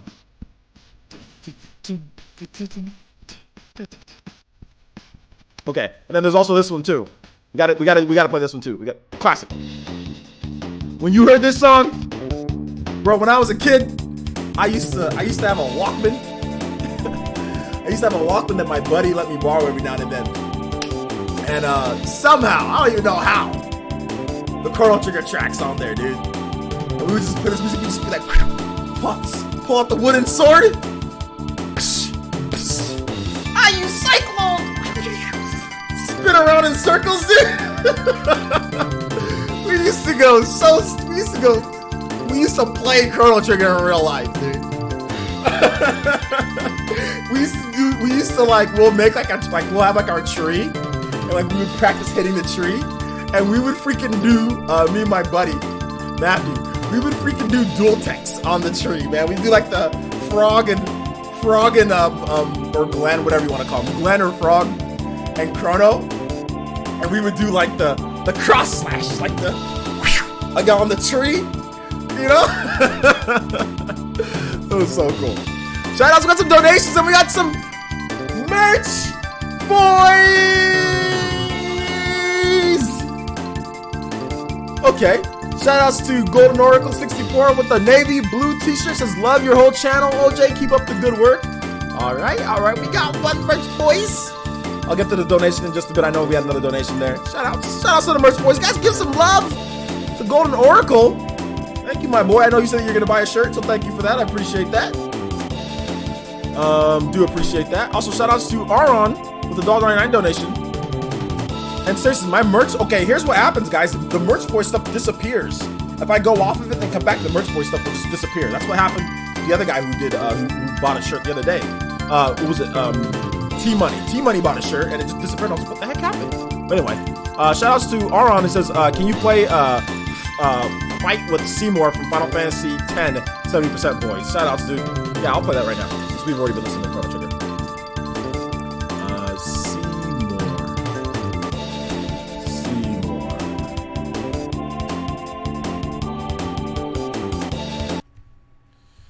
All right. I'm high. Shout outs, man. But he spells it high with the H-I, by the way. Shout outs, dude. Hi, how you doing? Don't do drugs, kids. Let's see here. Jay Davies says, Player, how many of the Pokemon Go owners will buy Pokemon Let's Go? What do you think? I don't think a lot of them are, because this one, I think it's gonna be, you don't need there's no way to tell how many are gonna buy it, but I think there's gonna be a considerable amount. Dragon Gamer says, questions, do you know anything about Paper Mario 1000 Year Door 2? Absolutely nothing. Let's see here.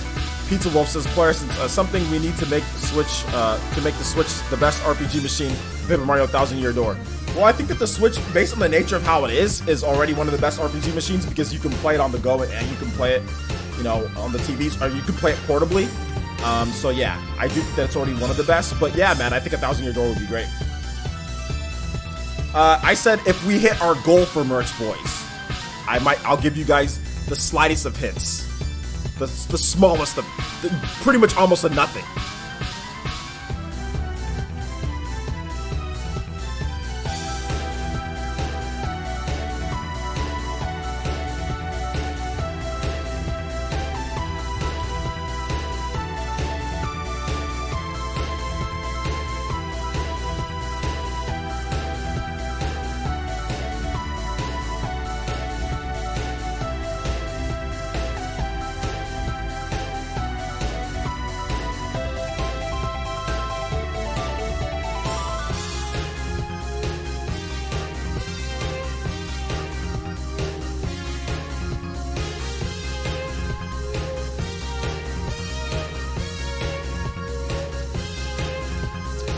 Let's see here.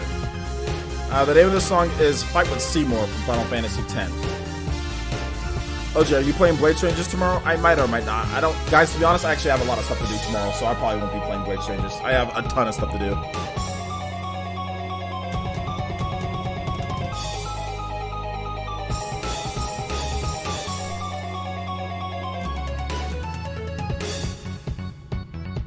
Valhalla Outcast says, player, is that Dragon Ball FighterZ pre-order with the Japanese Super Nintendo game coming to the NA eShop? Yeah, I think that was a deal for the North America as well.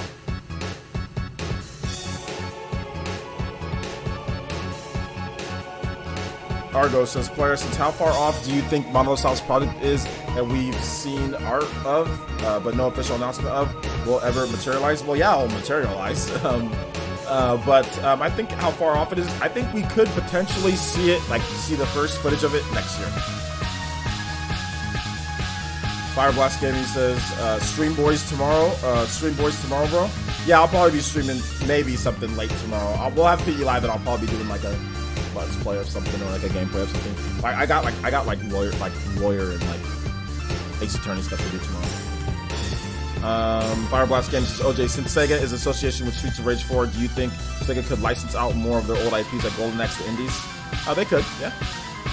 Zemma Duvant says, player, since playing Chrono Trigger, now, dude, Steam big picture mode on a TV is pretty awesome.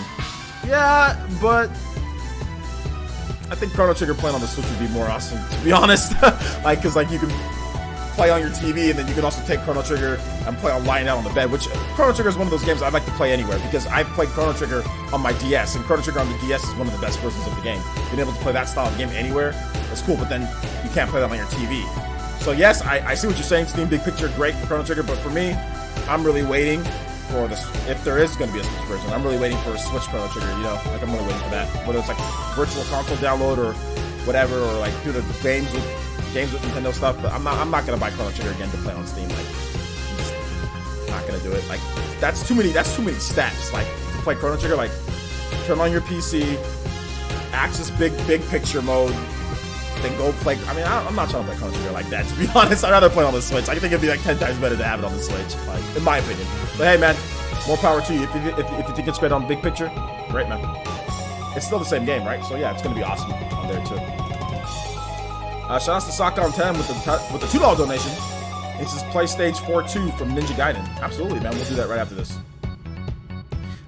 Velvet, I think you probably want to talk to the developers at Hi-Rez or look on the forums if the game is continuing to crash on you, because I'm not sure if anybody here is going to be able to help you with that.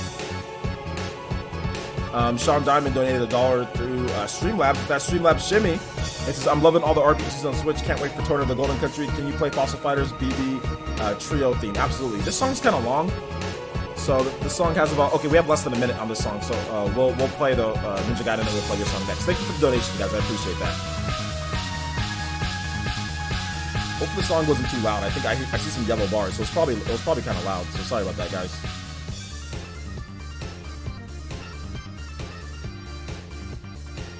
Rukia Husbando says, "Players, what would be even better if they remade Chrono Trigger with modern graphics and put it on the Switch? That would be even better. I've talked about that before. I want like a remake of Chrono Trigger. Absolutely. I mean, I'd take a remake easily. Like I mean, yes. I want what you just said. Yes.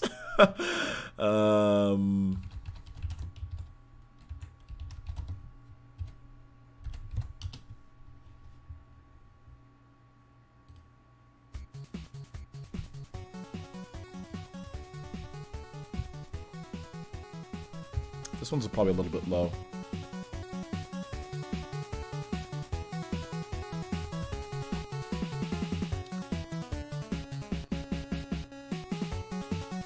Let's see here. Kendrick places Players. What's the previous song? That was Final Fantasy X. Seymour. Mob 8994 says, Players, do you think Super Nintendo games will show up on the online service at some point? Yeah, why not? Why does this music sound like Contra? This doesn't sound like Contra. It's just basically an NES game. The soundboards weren't the greatest for music back in those days. Sometimes you'll have games that use it like kind of sound the same, but they don't. But no, this isn't Contra. This is definitely Ninja Gaiden. I mean, as coming from somebody who's beat Ninja Gaiden and Contra multiple times, I know the music's in my head because you die a lot. So you listen to the same music. Hey, yeah, this stage 4-2, you're gonna die on this stage quite a bit. So I recognize this music a lot. It's really good. Anybody who's an old school Ninja Gaiden fan should know what I'm talking about.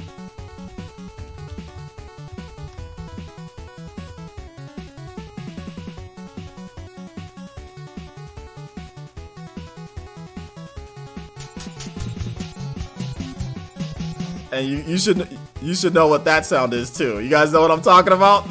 That chime again? I'll play it again.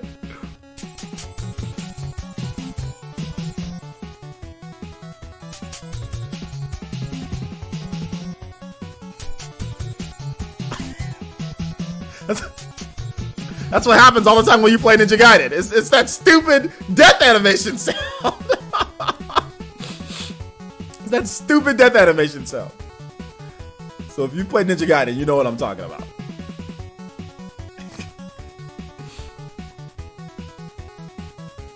That sound triggers me. Imagine being a kid in the early 90s and having that come up all the time. Like every single time, dude. Oh, frustrating. Yeah, it's the haha you died sound, yeah.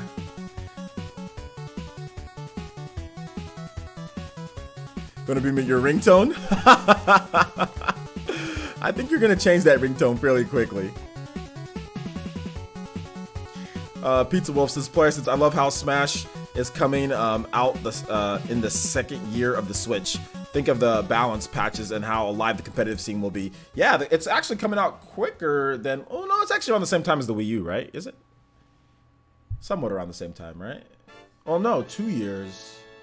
Complete. Yeah, no, actually before. It was before Smash Wii U, because the Smash for Wii U came out pretty much 2 years after the Switch launched, essentially. Whereas this one's coming out within 2 years, so before 2 years. So yeah, you're absolutely right, man. Competitive team's gonna get a big boost. Excuse me. Amiibo fan donated $2 and says, play Piercing Silence from Portrait of Ruin. Okay, we're gonna play Fossil Fighters first, and then we're going to play what you asked for. So thank you, Amiibo fan. I do appreciate the generous donations today, dude. Thank you. Fossil Fighters BB Trio theme. Hey.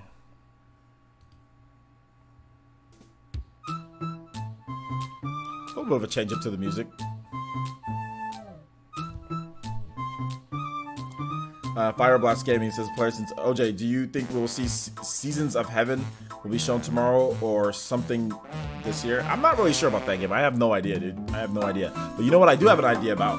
We got 160 people watching, but we should have more than 162 likes. So guys, go ahead and hit that like button if you haven't already hit that like button. Let's see if we can get to 175 to 180 likes on the video. Yeah, Velvety, what do you need? Let's see here. Michael O'Brien says, Parsons putting together a shoe rack for IKEA at 2:45 a.m. Marriage isn't for everyone. Yeah, man.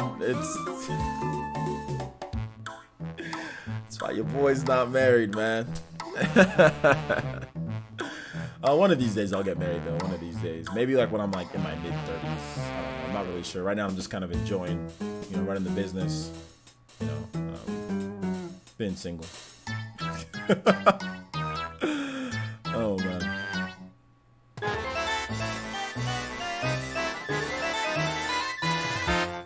Nick says players in Sega is announcing some Japanese games at PAX West. Can't wait.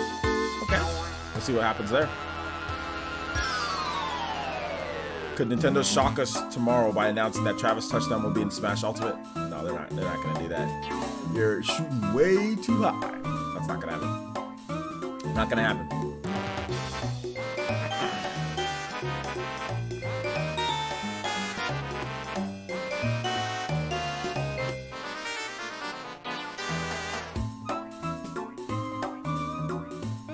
I don't think Seasons of Heaven. I don't think Seasons of Heavens is fake.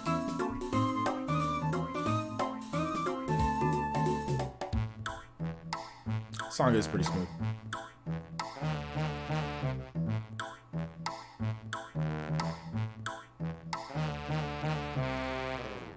Two of them? What are you talking about, Michael? Any other questions, guys? Leo Aguilar says, player, since I'm excited for the Nindies Direct and what unannounced games are in store. I have no idea, but I'm excited for the Nindies Direct, dude.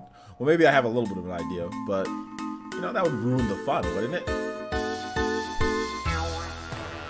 That would ruin the fun. And this is all about fun. Oh, 2 shoe racks. I thought you said 2 wives, Mike. I was about to say, whoa. What's the problem here? No, I'm joking.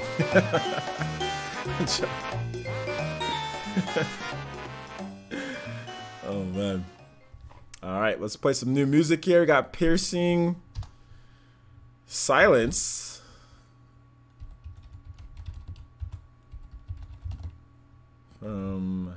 Portrait of Ruin. Which is the second in the trilogy of games. Which Portrait of Ruin is a very good game, by the way. Very good game.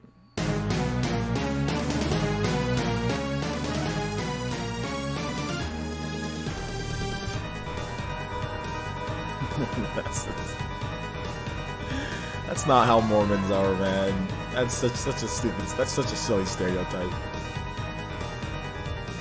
Take it from me, guys. Take it from me. When I was younger, I had one of my best friends growing up was Mormon, and I went to church with them every single Sunday. I was right there with them. I met so many different, great Mormon families, and that's just the whole lives thing is not real. But I mean, it's happened before, but it's not a thing that's normal. You know what I'm saying? It's not like a thing that they do. It's not. It's not.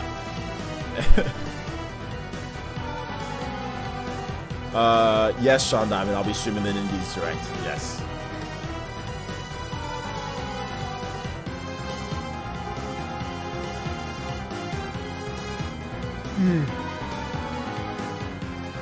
Yeah, I know. But guys, pretty much every single major event I'm gonna stream. I'm streaming it tomorrow. You guys can catch it right here. I'll probably go live like 45 minutes or so before the show. Boise says, player, since right now Smash has more characters than fighting games with DLC, included. That's crazy. Also, Smash characters don't really have a lot of moves compared to Injustice characters. Well, Smash characters, it's not about having a lot of moves, Smash characters and like how the game is, because it's so dynamic, like back air, fair, tilts, how you move.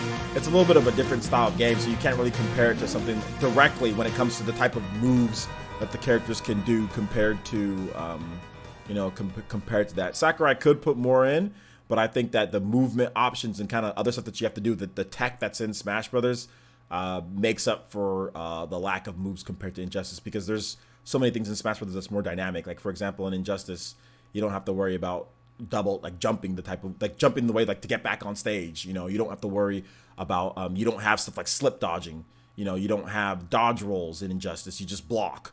So for every move or something that they don't have, Smash Brothers puts in something else to make the game more dynamic. Obviously, there's items. Injustice doesn't have items like that. So So yeah, there's a lot of different things that affect it in terms of strategy and stuff like that. So it's not a complete one-to-one. When you say, oh, it doesn't have as many moves. Okay, well, Injustice doesn't have like ledge hogging. Injustice doesn't have like dash dancing. Injustice doesn't have double jumping. Injustice doesn't have dodge rolling. Injustice doesn't have slip dodging. Injustice doesn't have a bunch of stuff that Smash has. So I mean, it's you see what I'm trying to say here. So yeah. Let's see here. Fire Blast Gaming says, player, since I have a prediction for the Nindies Direct tomorrow, it's very unlikely, but I think it could happen. Hellblade will come to Switch. Thoughts? No, that's not happening.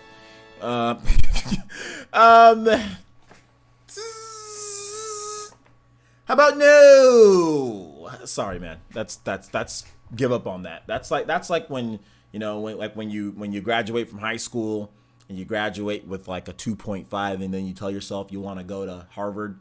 No, it's just not going to happen, man. It's just not. I mean, Harvard it's just you need a 4.0. You need the higher education. You need the better classes. You can't just take basic classes in high school and get into Harvard. You need to have the advanced classes. You need to have everything there. You can't just be standard college prep. So no. How about no? So yeah, how about no? That I don't want to give you any hope of that happening. I know you said that it probably won't happen, but no, it's not going to happen. It's not. The developers of Hellblade have been purchased by Microsoft. A Hellblade port over to the Nintendo Switch would take a considerable amount of work. Who would have paid for that? I don't think Microsoft's paying for that. Would Ninja Theory pay for that? No, Ninja Theory ain't paying for that either. A publisher would have to pay for that. Nintendo would have to pay for that. Would Nintendo pay for a game like Hellblade? No, I don't think Nintendo would. So I'm going to say there's a 99.9% chance, 99.999% chance that Hellblade does not come to the Switch. So that's my thoughts. I'm trying to be real with you guys.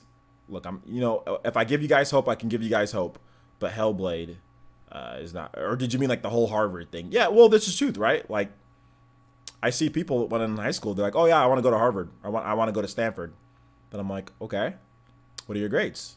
I got a 2.7. How are you gonna get into Harvard with a 2.7? Oh well, my parents have money. And lots of people's parents have money that go to Harvard. Like you need the grades. There needs to be substance behind it. And there's no substance behind Hellblade coming to Switch. There's nothing.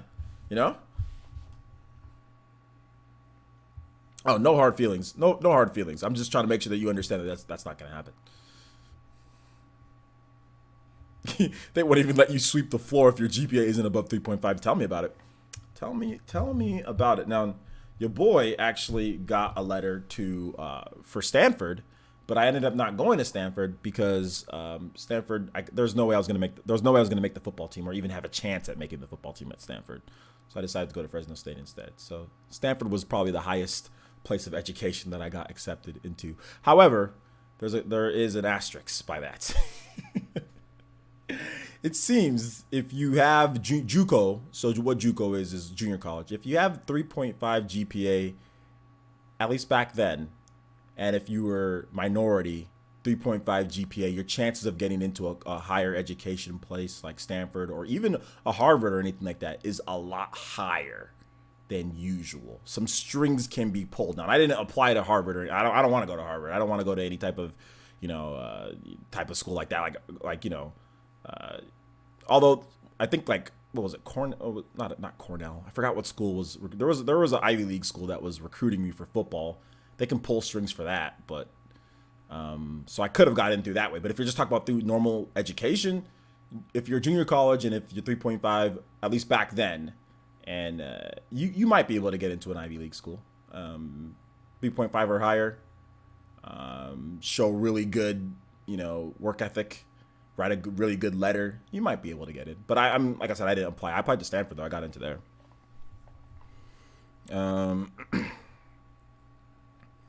Sounds dodgy. It's not about it being dodgy. It's just about here in America, there's certain grants and there's certain things for that people set up for minorities more so than anything. Now, like I said, it might be different at this point, but back then, that's how it was. It just was because they look at statistics and numbers, how many people are graduating, what's this? What can we do to help this race? Or what can we do to help these, so we can balance things out? And that was kind of the thing that was going on. Well, okay, well, what can we do to get more people into this school that don't play football? You know, like I said, like African American or Hispanic or whatever that don't play, because pretty much Stanford or all these Ivy League schools is pretty much all white for the most part. Not so much Stanford, more so than like other Ivy League schools. So I think that was, if you're a junior college, that was kind of the balancing act that they were trying to play there. Which, to be honest, I don't think I would have had a problem at an Ivy League school. So it wouldn't be like I would have had to study my butt off. But it's not like I wouldn't have been out of place there. I wouldn't deserve to go there. I think, especially after my grades from high school, you know, to get a 3.5 GPA in junior college was a big achievement for me. And I think that if I was to get in, I would, that'd be great. You know, that'd be great for people who did take advantage of that. I think it's a good thing. I don't think it's a bad thing. So yeah.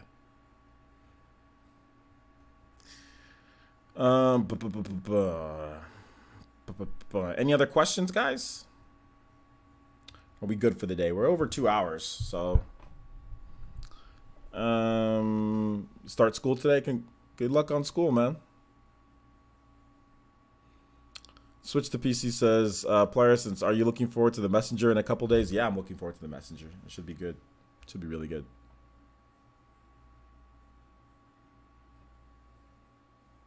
Rutgers. Rutgers. Interesting university. Very good education though. They've had some scandals over the years though, but not pertaining to the regular students, the footballs and stuff like that. All right, take it easy, Milo. Thanks for coming out to the stream, man. Player Essence, could Edge of Eternity come to Switch or not? Edge of Eternity could come to Switch. It's Unreal Engine 4. I think even at one point there was like a rumor about it. I think it could come to Switch after they're done with the game. I think it'll be ported over to Switch. Yeah.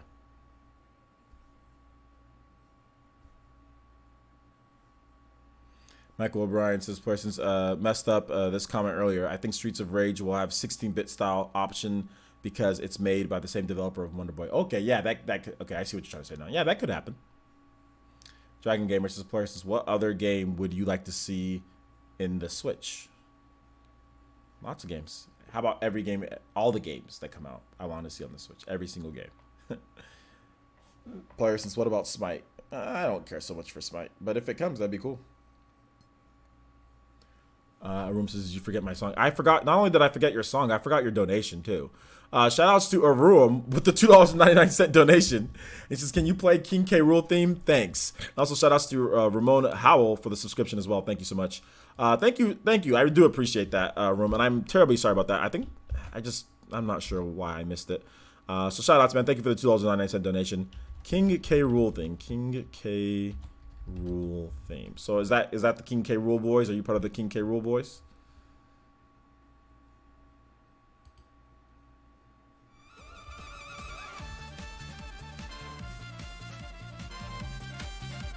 This is the one from Super Smash Bros. Ultimate.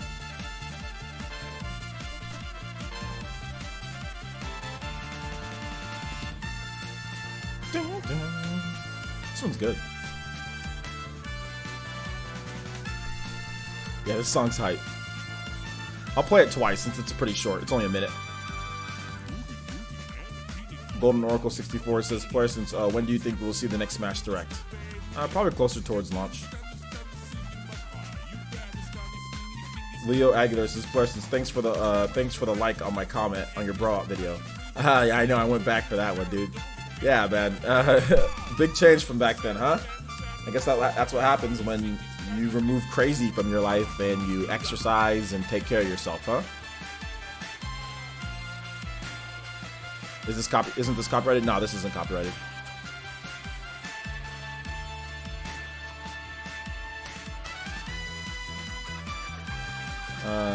Nick, actually, no, this is long enough. We're good. For instance, will we have a Ultimate Smash tournament here in the near future? Yeah, we will. We'll have multiple tournaments. We'll have a Smash Bros. For Wii U tournament as well.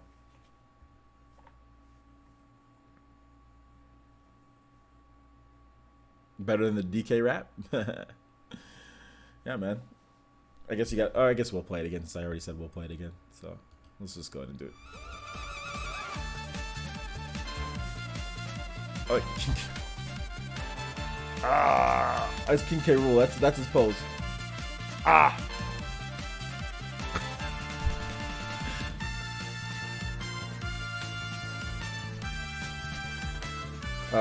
Golden Oracle says, "Person, sorry to bring up the EA tragedy again, but do you honestly think it will happen going forward from this?" That's a hard question to answer because I want to say no, but then again, this is America, so I'm going to have to say yeah, man. I have to say it's going to happen again. Unfortunately.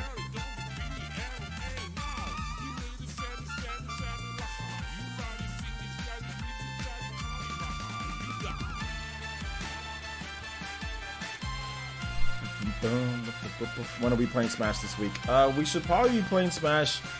Probably tomorrow. I'm thinking we're gonna play Smash. Let me get all this. I got some stuff let me get that taken care of because I'm kind of stressing about that. So let me get that taken care of and then we can play Smash. Probably maybe Tuesday night, Tuesday, Wednesday, or Thursday. We'll probably play it twice out of those 3 days. So that, or even Friday night. So yeah, I'll let you guys know. Golden Oracle 64 says, "Playerson, sorry, I meant what do you think will happen going forward?" I think more TOs will put more security measures in place so it doesn't happen. But I mean, will it completely prevent people from being idiots? Probably not. King K. Rool says, "Objection." Yeah.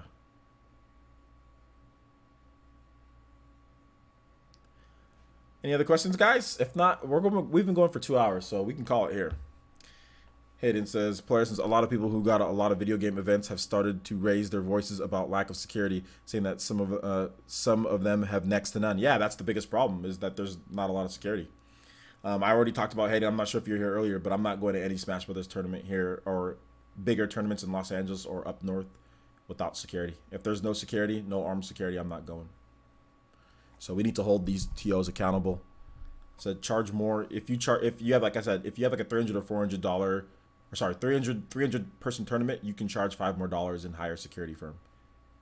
You can charge you can do that because it's not going to cost you. Because think about it, if you do, let's just do some math, and this is like a small tournament, right? With 300 people, that'd be like somewhat of a, well, it's a big tournament, but it's not.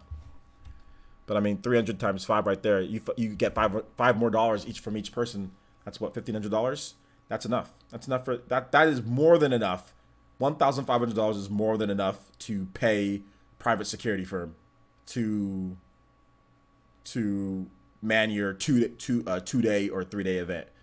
Security guards are not expensive. Like a security firm in general is not like breaking the bank. I'm hearing TOs already say there's not enough money. No. I'm already hearing that garbage. Get that trash out of here. There is enough money. You charge $5 more per person. Security, literally call it security fee. They have venue fee, right? They have tournament fee. They have venue fee, okay? And security fee. There needs to be a new addition, $5 every single time.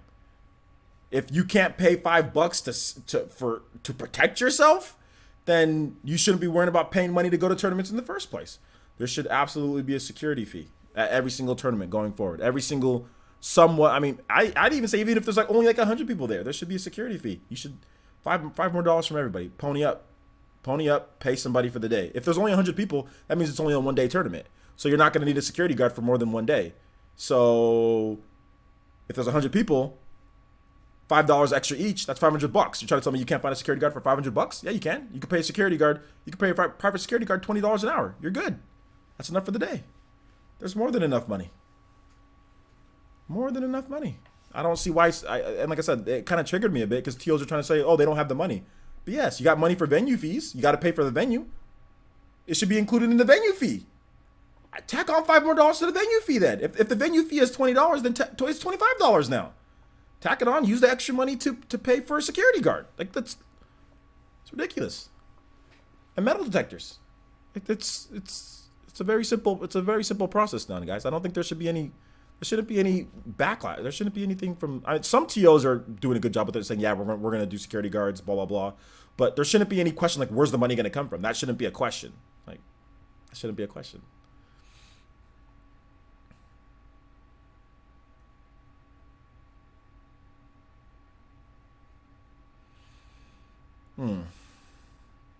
Well, you know, here's the thing, Nick W.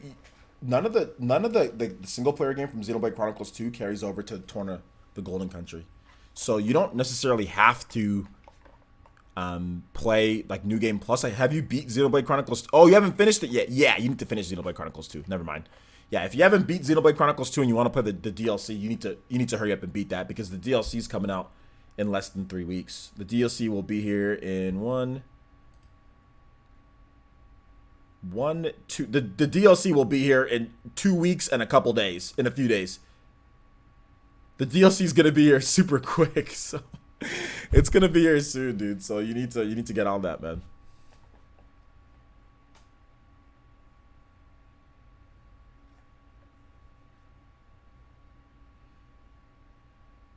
$200 was enough. Yeah, 200 was enough, exactly. Could Darksiders 1, 2, and 3 come to Switch? I think Darksiders 1 and 2 can. I don't know about 3 yet. But yeah, it's possible. You haven't played Xenoblade Chronicles 2 yet? I think it's too late at this point. There's no way you're going to be, unless you binge play it for the next couple of weeks, there's no way you're going to be able to play it before the Tourney DLC.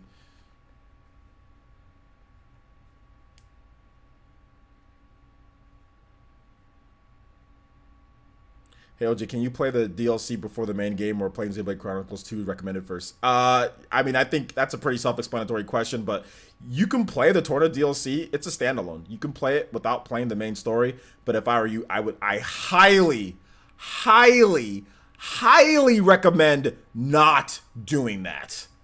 That would be that wouldn't be good. That wouldn't be good. I don't think that's a good idea. I don't think that's a good idea. I highly recommend not doing that. You can though, because technically it's a prequel, so you could play that. But then the problem is that the prequel is gonna ruin everything in the main game for you. So the prequel is gonna ruin stuff in the main game, and then you're not gonna know who these characters are or what their place was in the second game. So it's backwards. So it doesn't. It was obviously made to where, okay, you play the main game, these characters do this. And then, like, okay, then you see what happens and why they turned into that. Playing why they turned into that, then going back and saying, oh, that's how they were, just kind of ruins things. So, yeah. Says, I'm only on chapter 5. Will you make it? Dude, you need to start playing, man. Like, just finish playing it. You need to start playing. Just hurry up. Okay, 9/21. Okay, my bad. I was off on the date, guys. So it's in about 1, 2, 3, 4. In about 4 weeks, a little bit over 4 weeks, we're gonna get the Tourney DLC. Sorry about that, guys. If you bought the expansion pass, then it'll automatically update to your console. You have to download it. Yes, you have to download it. It doesn't just.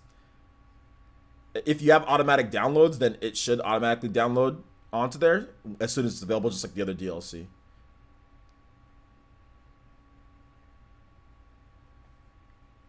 No problem, dude.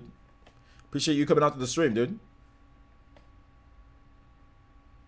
You could make, if you're on chapter 5, you can make it, but you gotta start playing now. You have more time than I thought because it's the 21st, so you have 4 weeks. So that's plenty of time to beat the game. I mean, you could, if you really wanted to, you could beat the game in like a couple weeks. If you just played like, if you played like an average of about maybe, oh no, you'd have to play a lot. You'd have to play like 20 hours a week, and maybe you could beat it in like 3 weeks or something like that. But like, you got to start playing it, man. Like, you can't keep putting it off. Yeah, you can play the DLC.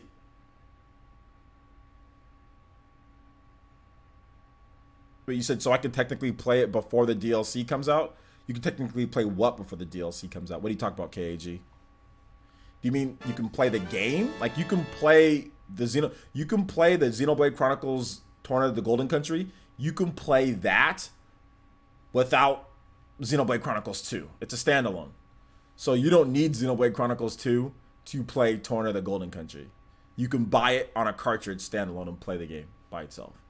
If that's what you meant. Shout out to Christopher with the $2 donation. Says, I haven't touched Xenoblade yet. Been so busy with grad school. Oh, you're getting your master's. Congrats, dude, you're going to make a lot of money. Chris, good luck, man. Or not good luck, but good stuff, man. Congrats on the higher education. Shout outs, dude. You trying to be like the whole director of of nursing or something like that? Are you trying to do that, dude? If you are, man, congratulations on that. Keep working hard on that. I have a crazy backlog to catch up on once I graduate in December. Yo, December, dude. Yo, man, Christopher, dude, proud of you, man. I'm proud of you, dude. Thank you for the $2 donation. And yeah, man. Yeah, Xenoblade's one of those games that takes up a lot of your time. So get your school done, and get your good job, dude. And congrats on that, man. December, it's coming up soon, man. That's important. That's important. You can play Xenoblade after you graduate.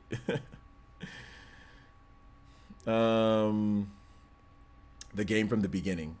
What do you mean the game from the beginning? I have like 50 something hours in Octopath. Yeah, you can play the Tourney of the Golden Country from the beginning.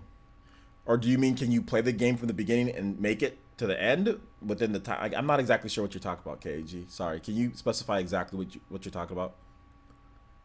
Because you say play the game. Like, I need to know exactly what you're talking about so I can answer your question. Hall says, how long is Xenoblade Chronicles 2? I'm stuck on the part where you fight Malos and Jin. There's multiple times where you fight Malos and Jin. So tell me how long, tell me how far, tell me where you are in the game. First of all, Hollow, that'd be a better question. Tell me where you are. Amir says, player, since I think Smash tournaments need to check the Smash players before coming in, and after leaving the building. Yeah, you're right. Somebody brought a gun to CEO or something like that, or to like a tournament in Florida. Somebody brought a gun to that. So yeah, you're absolutely right. Christopher donated another $1.99. It says gonna be a family nurse practitioner. Thank you, bro. Yeah, shout outs, dude. Shout outs, man. I need to see you up those donations after you graduate, my guy. No, I'm just joking.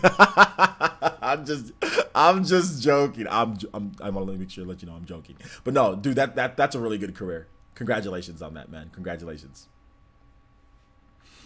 It's a really, really good career. Really good career.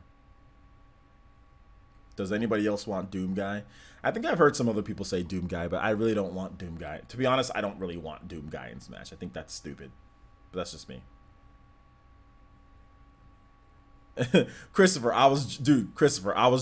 I just want to let you know that I'm joking, okay? I'm not being serious. I'm not being serious. You have to remember, Christopher, my mom's a nurse. So I know how much you guys make, and I know how much nurse practitioners make. So I made a little joke. That's it. But no, you don't have to do that, dude. Hollow says, I'm stuck in the old ruins of some place. that's okay. The old ruins. Yeah, you're near the end of the game.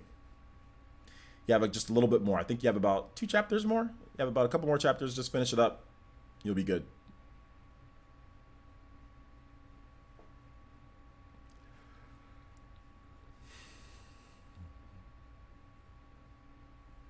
Okay.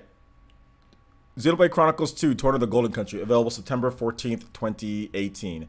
All right, so let's find out the actual date of this, guys.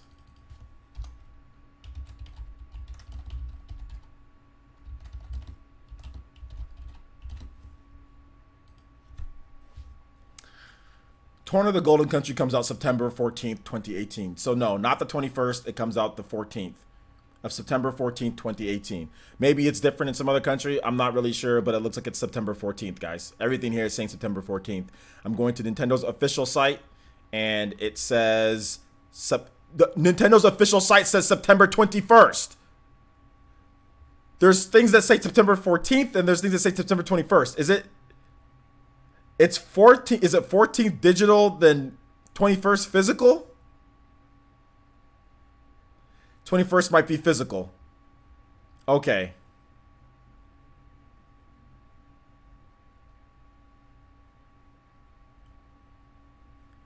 I'm confused. I think it is it for. Okay, let me check the story. The story trailer.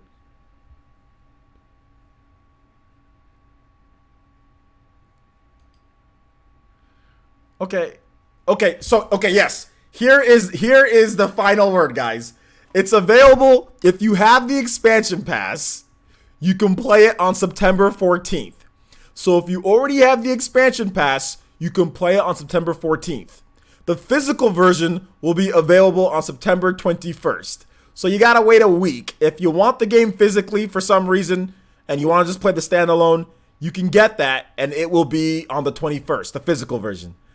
For the expansion pass, 14th. So I will be playing it on the 14th, and then I will stupidly go out and buy the physical edition on the 21st, because why not? Why not buy the physical version? Even though I already have it, but I will buy it because I want the box art.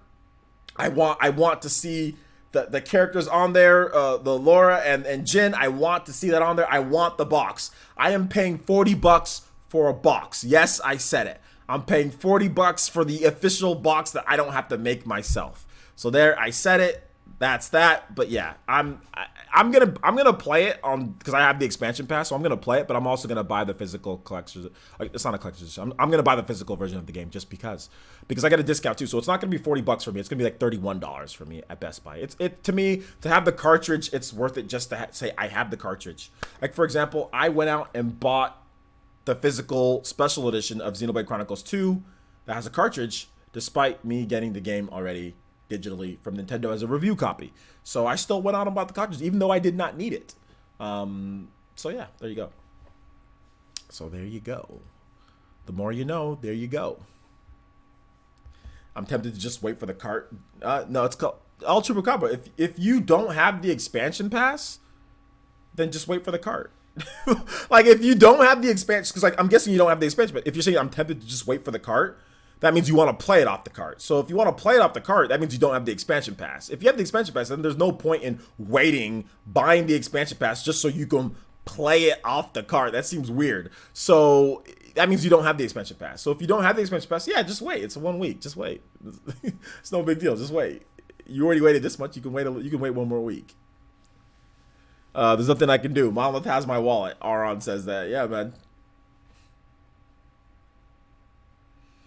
The whole expansion pass content? What do you talk about the whole expansion pass content? What do you guys got to specify what you're talking about here. Right? I just see people just putting out like blank statements like the only this, and they put a question mark. Like you got to say exactly what you're talking about. All of the expansion pass content is already available for you. Like I think they did the last round of expansion pass content. That's already available. Now here's the thing. When you buy Tourney the Golden Country physical on cart, when you buy it, it comes with the download code for the expansion pass. So you get Tourney the Golden Country, you get the whole, you get all of that, and then you also get a download code for the expansion pass, which gives you all of the content from the expansion pass. However, Tourney the Golden Country does not include the base Xenoblade Chronicles 2 game. So you would need to have Xenoblade Chronicles 2 either digitally or physically to take advantage of the expansion pass content. There you go. That explains it all. Player, since are you planning on picking up Spider-Man next week? Does it come out next week? Yeah, I'm planning on picking up Spider-Man. Yeah. Arum says, player, since who do you think will have more chances coming to Smash? Banjo-Kazooie or Doom Guy? Banjo-Kazooie, but I don't think either one. J2 Blue says, player, since are you? I already said that. I already answered that. Michael Bryant says, will there be a complete edition with the game and Tourney? Player, since I haven't played it yet. No, there probably won't be. If there was going to be one, they'd be advertising it right now. They'd already be advertising it right now if there was. I don't know how many gigabytes it's going to be, guys. So yeah, if there was, they'd already be advertising it. So I don't think there's going to be one. Here's the best thing here's the best value that you want. Here's the best value for what you talk about. If you want the best value for the game, all you need to do, like where you spend the least amount of money, is you buy Xenoblade Chronicles 2 and then you buy the expansion pass. That will save you the most money. You'll save $10 essentially. Because you'll get Tourney the Golden Country, you'll get all the expansion pass content, you'll get the base game. So that would be the best bet. Buying Xenoblade Chronicles 2 and then Tourney the Golden Country physical, that costs $10 more. So Nintendo kind of already sold the complete version of the game with the expansion pass. Now, will they ever bundle the expansion pass with base Xenoblade Chronicles 2 packages? Probably not for any time soon, because that means they're gonna just give away like a 40-hour plus game, because Tourney the Golden Country literally is 40 hours. That's what they said in the Nintendo Red Cube. It's 40. It can be up to 40. It's 40 hours plus. All the content in there, it can be 40 hours plus. You know, so that'd be essentially giving away. Like I don't think they're ever going to bundle it to where you get like Tourney the Golden Country and you get Xenoblade Chronicles 2 for $60. I don't think that's gonna happen.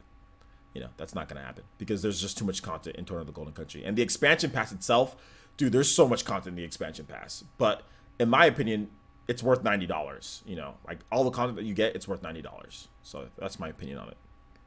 All right, take it easy, Mark. Thanks for coming out to the stream, man. I appreciate it. Golden Oracle says, Parsons, thanks for the stream. Gotta go. Bye, guys. All right, take it easy, dude. Thanks for coming out. It's pretty much a new game. Yeah, it's pretty much a new game. It doesn't have the annoying core crystal system. You don't switch blade. You can't switch blades. Like you can be different people, but you can't move different blades from there. Now, I do think Nintendo's being a little bit facetious with that when they said that. I do think there's going to be ways that you can get different blades that you add on to the different characters, but I just think that you can't just like interchange blades between party members. I think everybody sticks with their own blades, but I think there's going to be more blades that you can use. So I do think that they're kind of not necessarily, they're kind of skirting around the truth, you know, but we'll have to wait and see. Yeah, you can play as blades and you can play as the drivers, so it's pretty cool. Kid with Titus's Parsons, I hate Xenoblade Chronicles 2 physical with no expansion pass. I buy Tourney physical, I'll have the expansion pass as well. Yes. Oh, you said, you didn't say hate, you said you have. I think you just made a typo. Yeah, if you buy Tourney physical, it will have the expansion pass. Yes, I just said that. If you buy Tourney physical, it will have the expansion pass in it. If you buy the expansion pass digital, it has Tourney in it and the expansion pass. So if you buy the expansion pass is all digital, it's $30. You get everything. You get Tourney, you get everything. If you buy Tourney the Golden Country physical, you get the expansion pass with a download code, and then you also get Tourney physical. So you get everything. The only difference here, guys, is one of them's physical and $10 more. The other one's $30 and digital. So like I said, you save $10 by going, and you can play it early. So you save $10 essentially by going digital. So there you go. All right, take it easy, Alton. Thanks for coming out to the stream, homie. Hopefully you feel better, dude. Michael Bryan says, since there's one thing that puts me off on games like Xenoblade, is that the ridiculous sexualized women. I'm not saying that it's a SJW kind of thing. It kind of sounds like it. More, it makes me feel like a pervy teenager. I wouldn't say it's not ridiculous. I wouldn't say ridiculously sexualized women. Because I don't think that's fair. Because Zeke is rolling around all buff, you know, with no shirt on. Is that ridiculously sexualized man? Because he's buffer than 99% of guys out there. You know, so I'm gonna contest that. I'm gonna contest that. Now, with Pyra's outfit and Mithra's outfit, obviously, yes, there's, you know, they have huge boobs, blah blah blah, skimpy outfit, but I don't think that's necessarily anything that's like okay. And so what? Like, how is that? I mean, they have big boobs in a skimpy outfit. It's okay. That their outfits are based on what their outfits are based on. You know what I'm saying?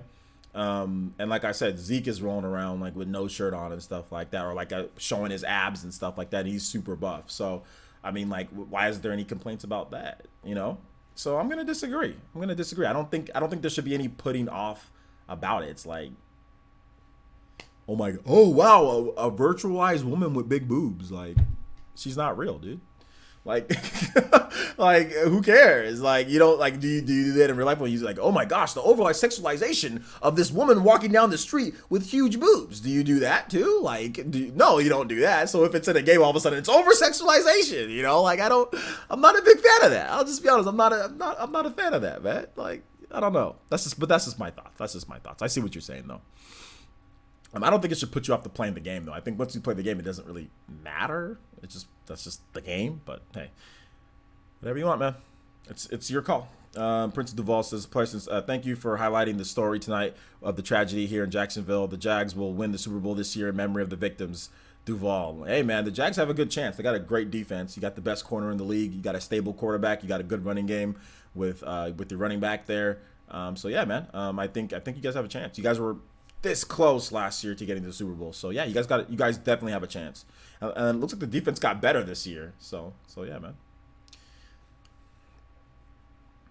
I don't know. I just don't think it's highly sexualized, because for what? What is highly sexualized? I don't know, man. I don't know. Some booty shorts and just, you know, big boobs, and all of a sudden it's highly sexualized. I don't know, man. But men can walk around with big buff dudes. Like, is anybody saying that Zangief is highly sexualized?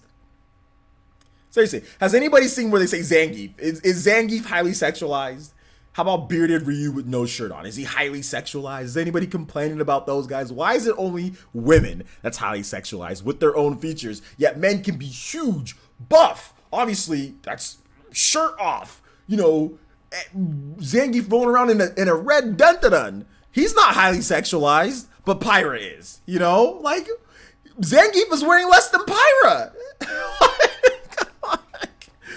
Come on, man. Like, Zangief is, like, nobody said Zangief is highly sexualized. It's only female characters that are highly sexualized. Male characters are not, which is just, like I said, I have a problem with that. I have a big problem with that. Zangief is literally wearing less than Pyra and Mithra, and I have not heard one person say Zangief is highly sexualized. Not one person say that. But how come Zangief is, why isn't Zangief highly sexualized? Can anybody answer that? Dude's wearing dun-dun-duns and a boots. That's it. Dude's huge, 7 foot, like 400 pounds of solid muscle, and it's pretty quick. There's like no guys in the world that are like that big, that buff, that quick.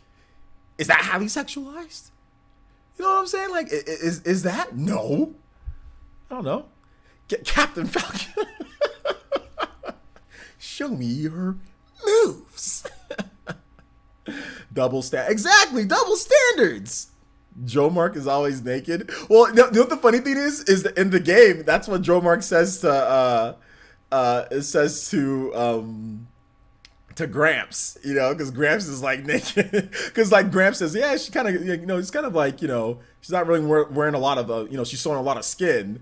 And then Gramps was like, you know, he said like pot calling the kettle black or whatever, or kettle meat pot or whatever he said in that scene. So he's like, dude, you're naked. What are you talking about? Like, yeah, man. So if Zangief was, okay, whoa, I'm not gonna read that. But the thing about it though is that Pyra, Mithra, they aren't nothing's hanging out though. What are you talking about? It's not sexual. He's wearing a dun-dun-dun. What are you talking about, Michael? I think you must be joking with that. You must be joking. No, or otherwise you're committing to double standards, because you're sitting there and saying for a man to be highly sexualized, he needs to be naked. That's what you're saying. But for a woman, even though Zangief is wearing less than Pyra, it's not the same. How is it not the same? How is it not the same? And then you compare it to Bayonetta, who is doing suggestive dances, which Pyra doesn't do. So you're comparing Bayonetta, who pole dances at times, and who does certain things, and who bends over and does certain angles. So you're comparing that to Pyra, who doesn't do that. So I think you're off base here, man. I think your argument is starting to crumble when you're starting to compare Bayonetta and Pyra and putting them in the same category, when that's just simply not the case. That's just not, they're not the same at all. You know what I'm saying? Like, so no, man, I think I'm gonna have to, okay, you're just joking. I hope you're just joking with that. Okay. Michael O'Brien says it's a double standard. Okay, good. Good.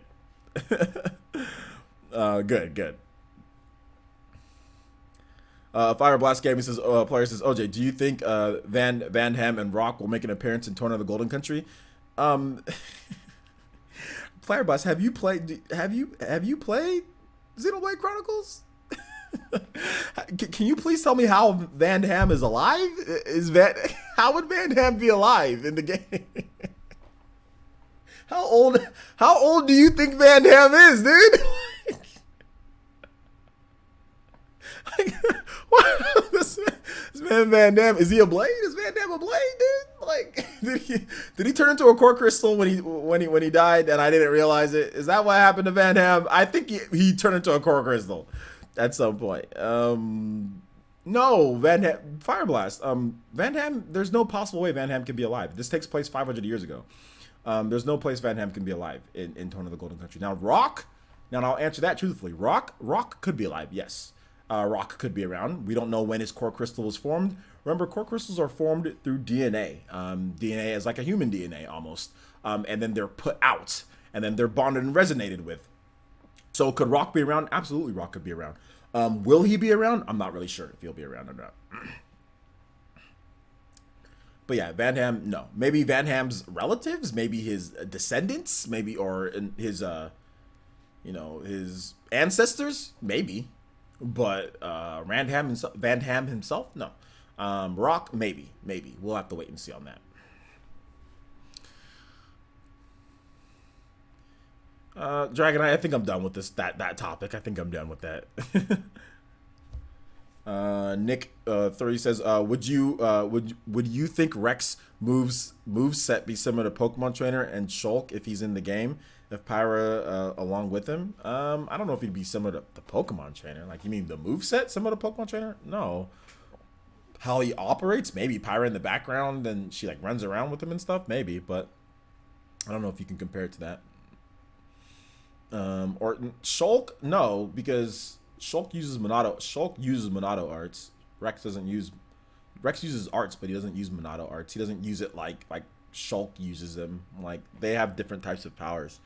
So no, I would expect Rex to fight like he fights. Like, his specials to be whatever blade he's using. He'll use the specials that he has on his arts, or he'll use his own as normal attacks. He'll use his own driver arts. So I would expect him to fight like that, not like Shulk.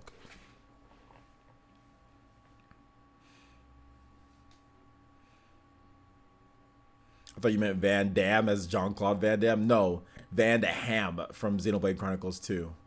Van Ham from Xenoblade Chronicles 2. Dragon Knight 20X predictions says, player essence, do you think Smash Ultimate will have more assist trophies revealed? Yeah, of course. J2 Blue says, player essence, the only thing Pyra has a large chest size, and other than that, she is a lot less sexualized than other characters in Xenoblade Chronicles 2. That's true, but who cares if she has a large chest? So what?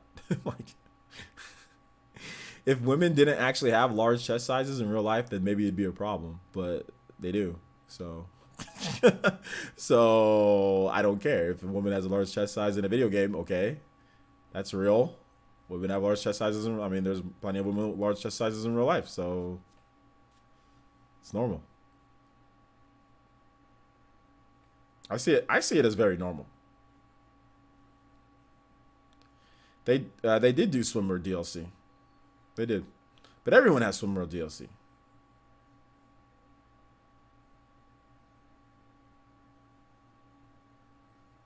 Don't forget me.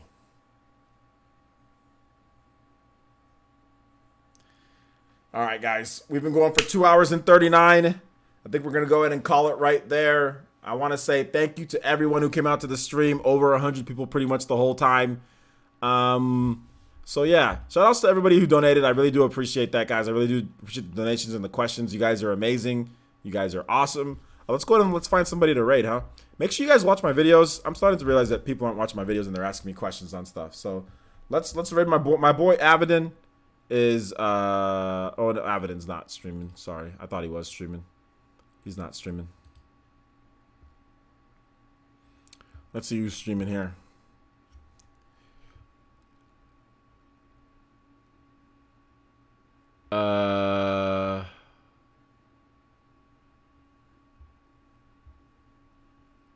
All right, Jordan Fringe, my boy Jordan is streaming ukulele. So this is something new. I have not had up a ukulele stream.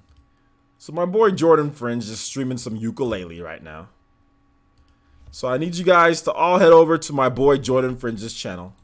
Let him know Player Essence sent you guys. Check out some ukulele on the stream and let him know that he is garbage as well. Tell him that Player Essence sent you, said that he is garbage at ukulele. But be respectful to his chat. Obviously, they're going to have rules and stuff. So, yeah. Let him know that your boy Player Essence sent you guys over there. So, thank you guys so much for watching. I do appreciate that. We will have, like I said, more gameplay and all that stuff this week. Going to be a lot of cool stuff. And I will be streaming the Indies Direct tomorrow morning. So, look forward to that. All right, guys. Thank you guys so much for watching. We'll see you guys for the next one. Peace.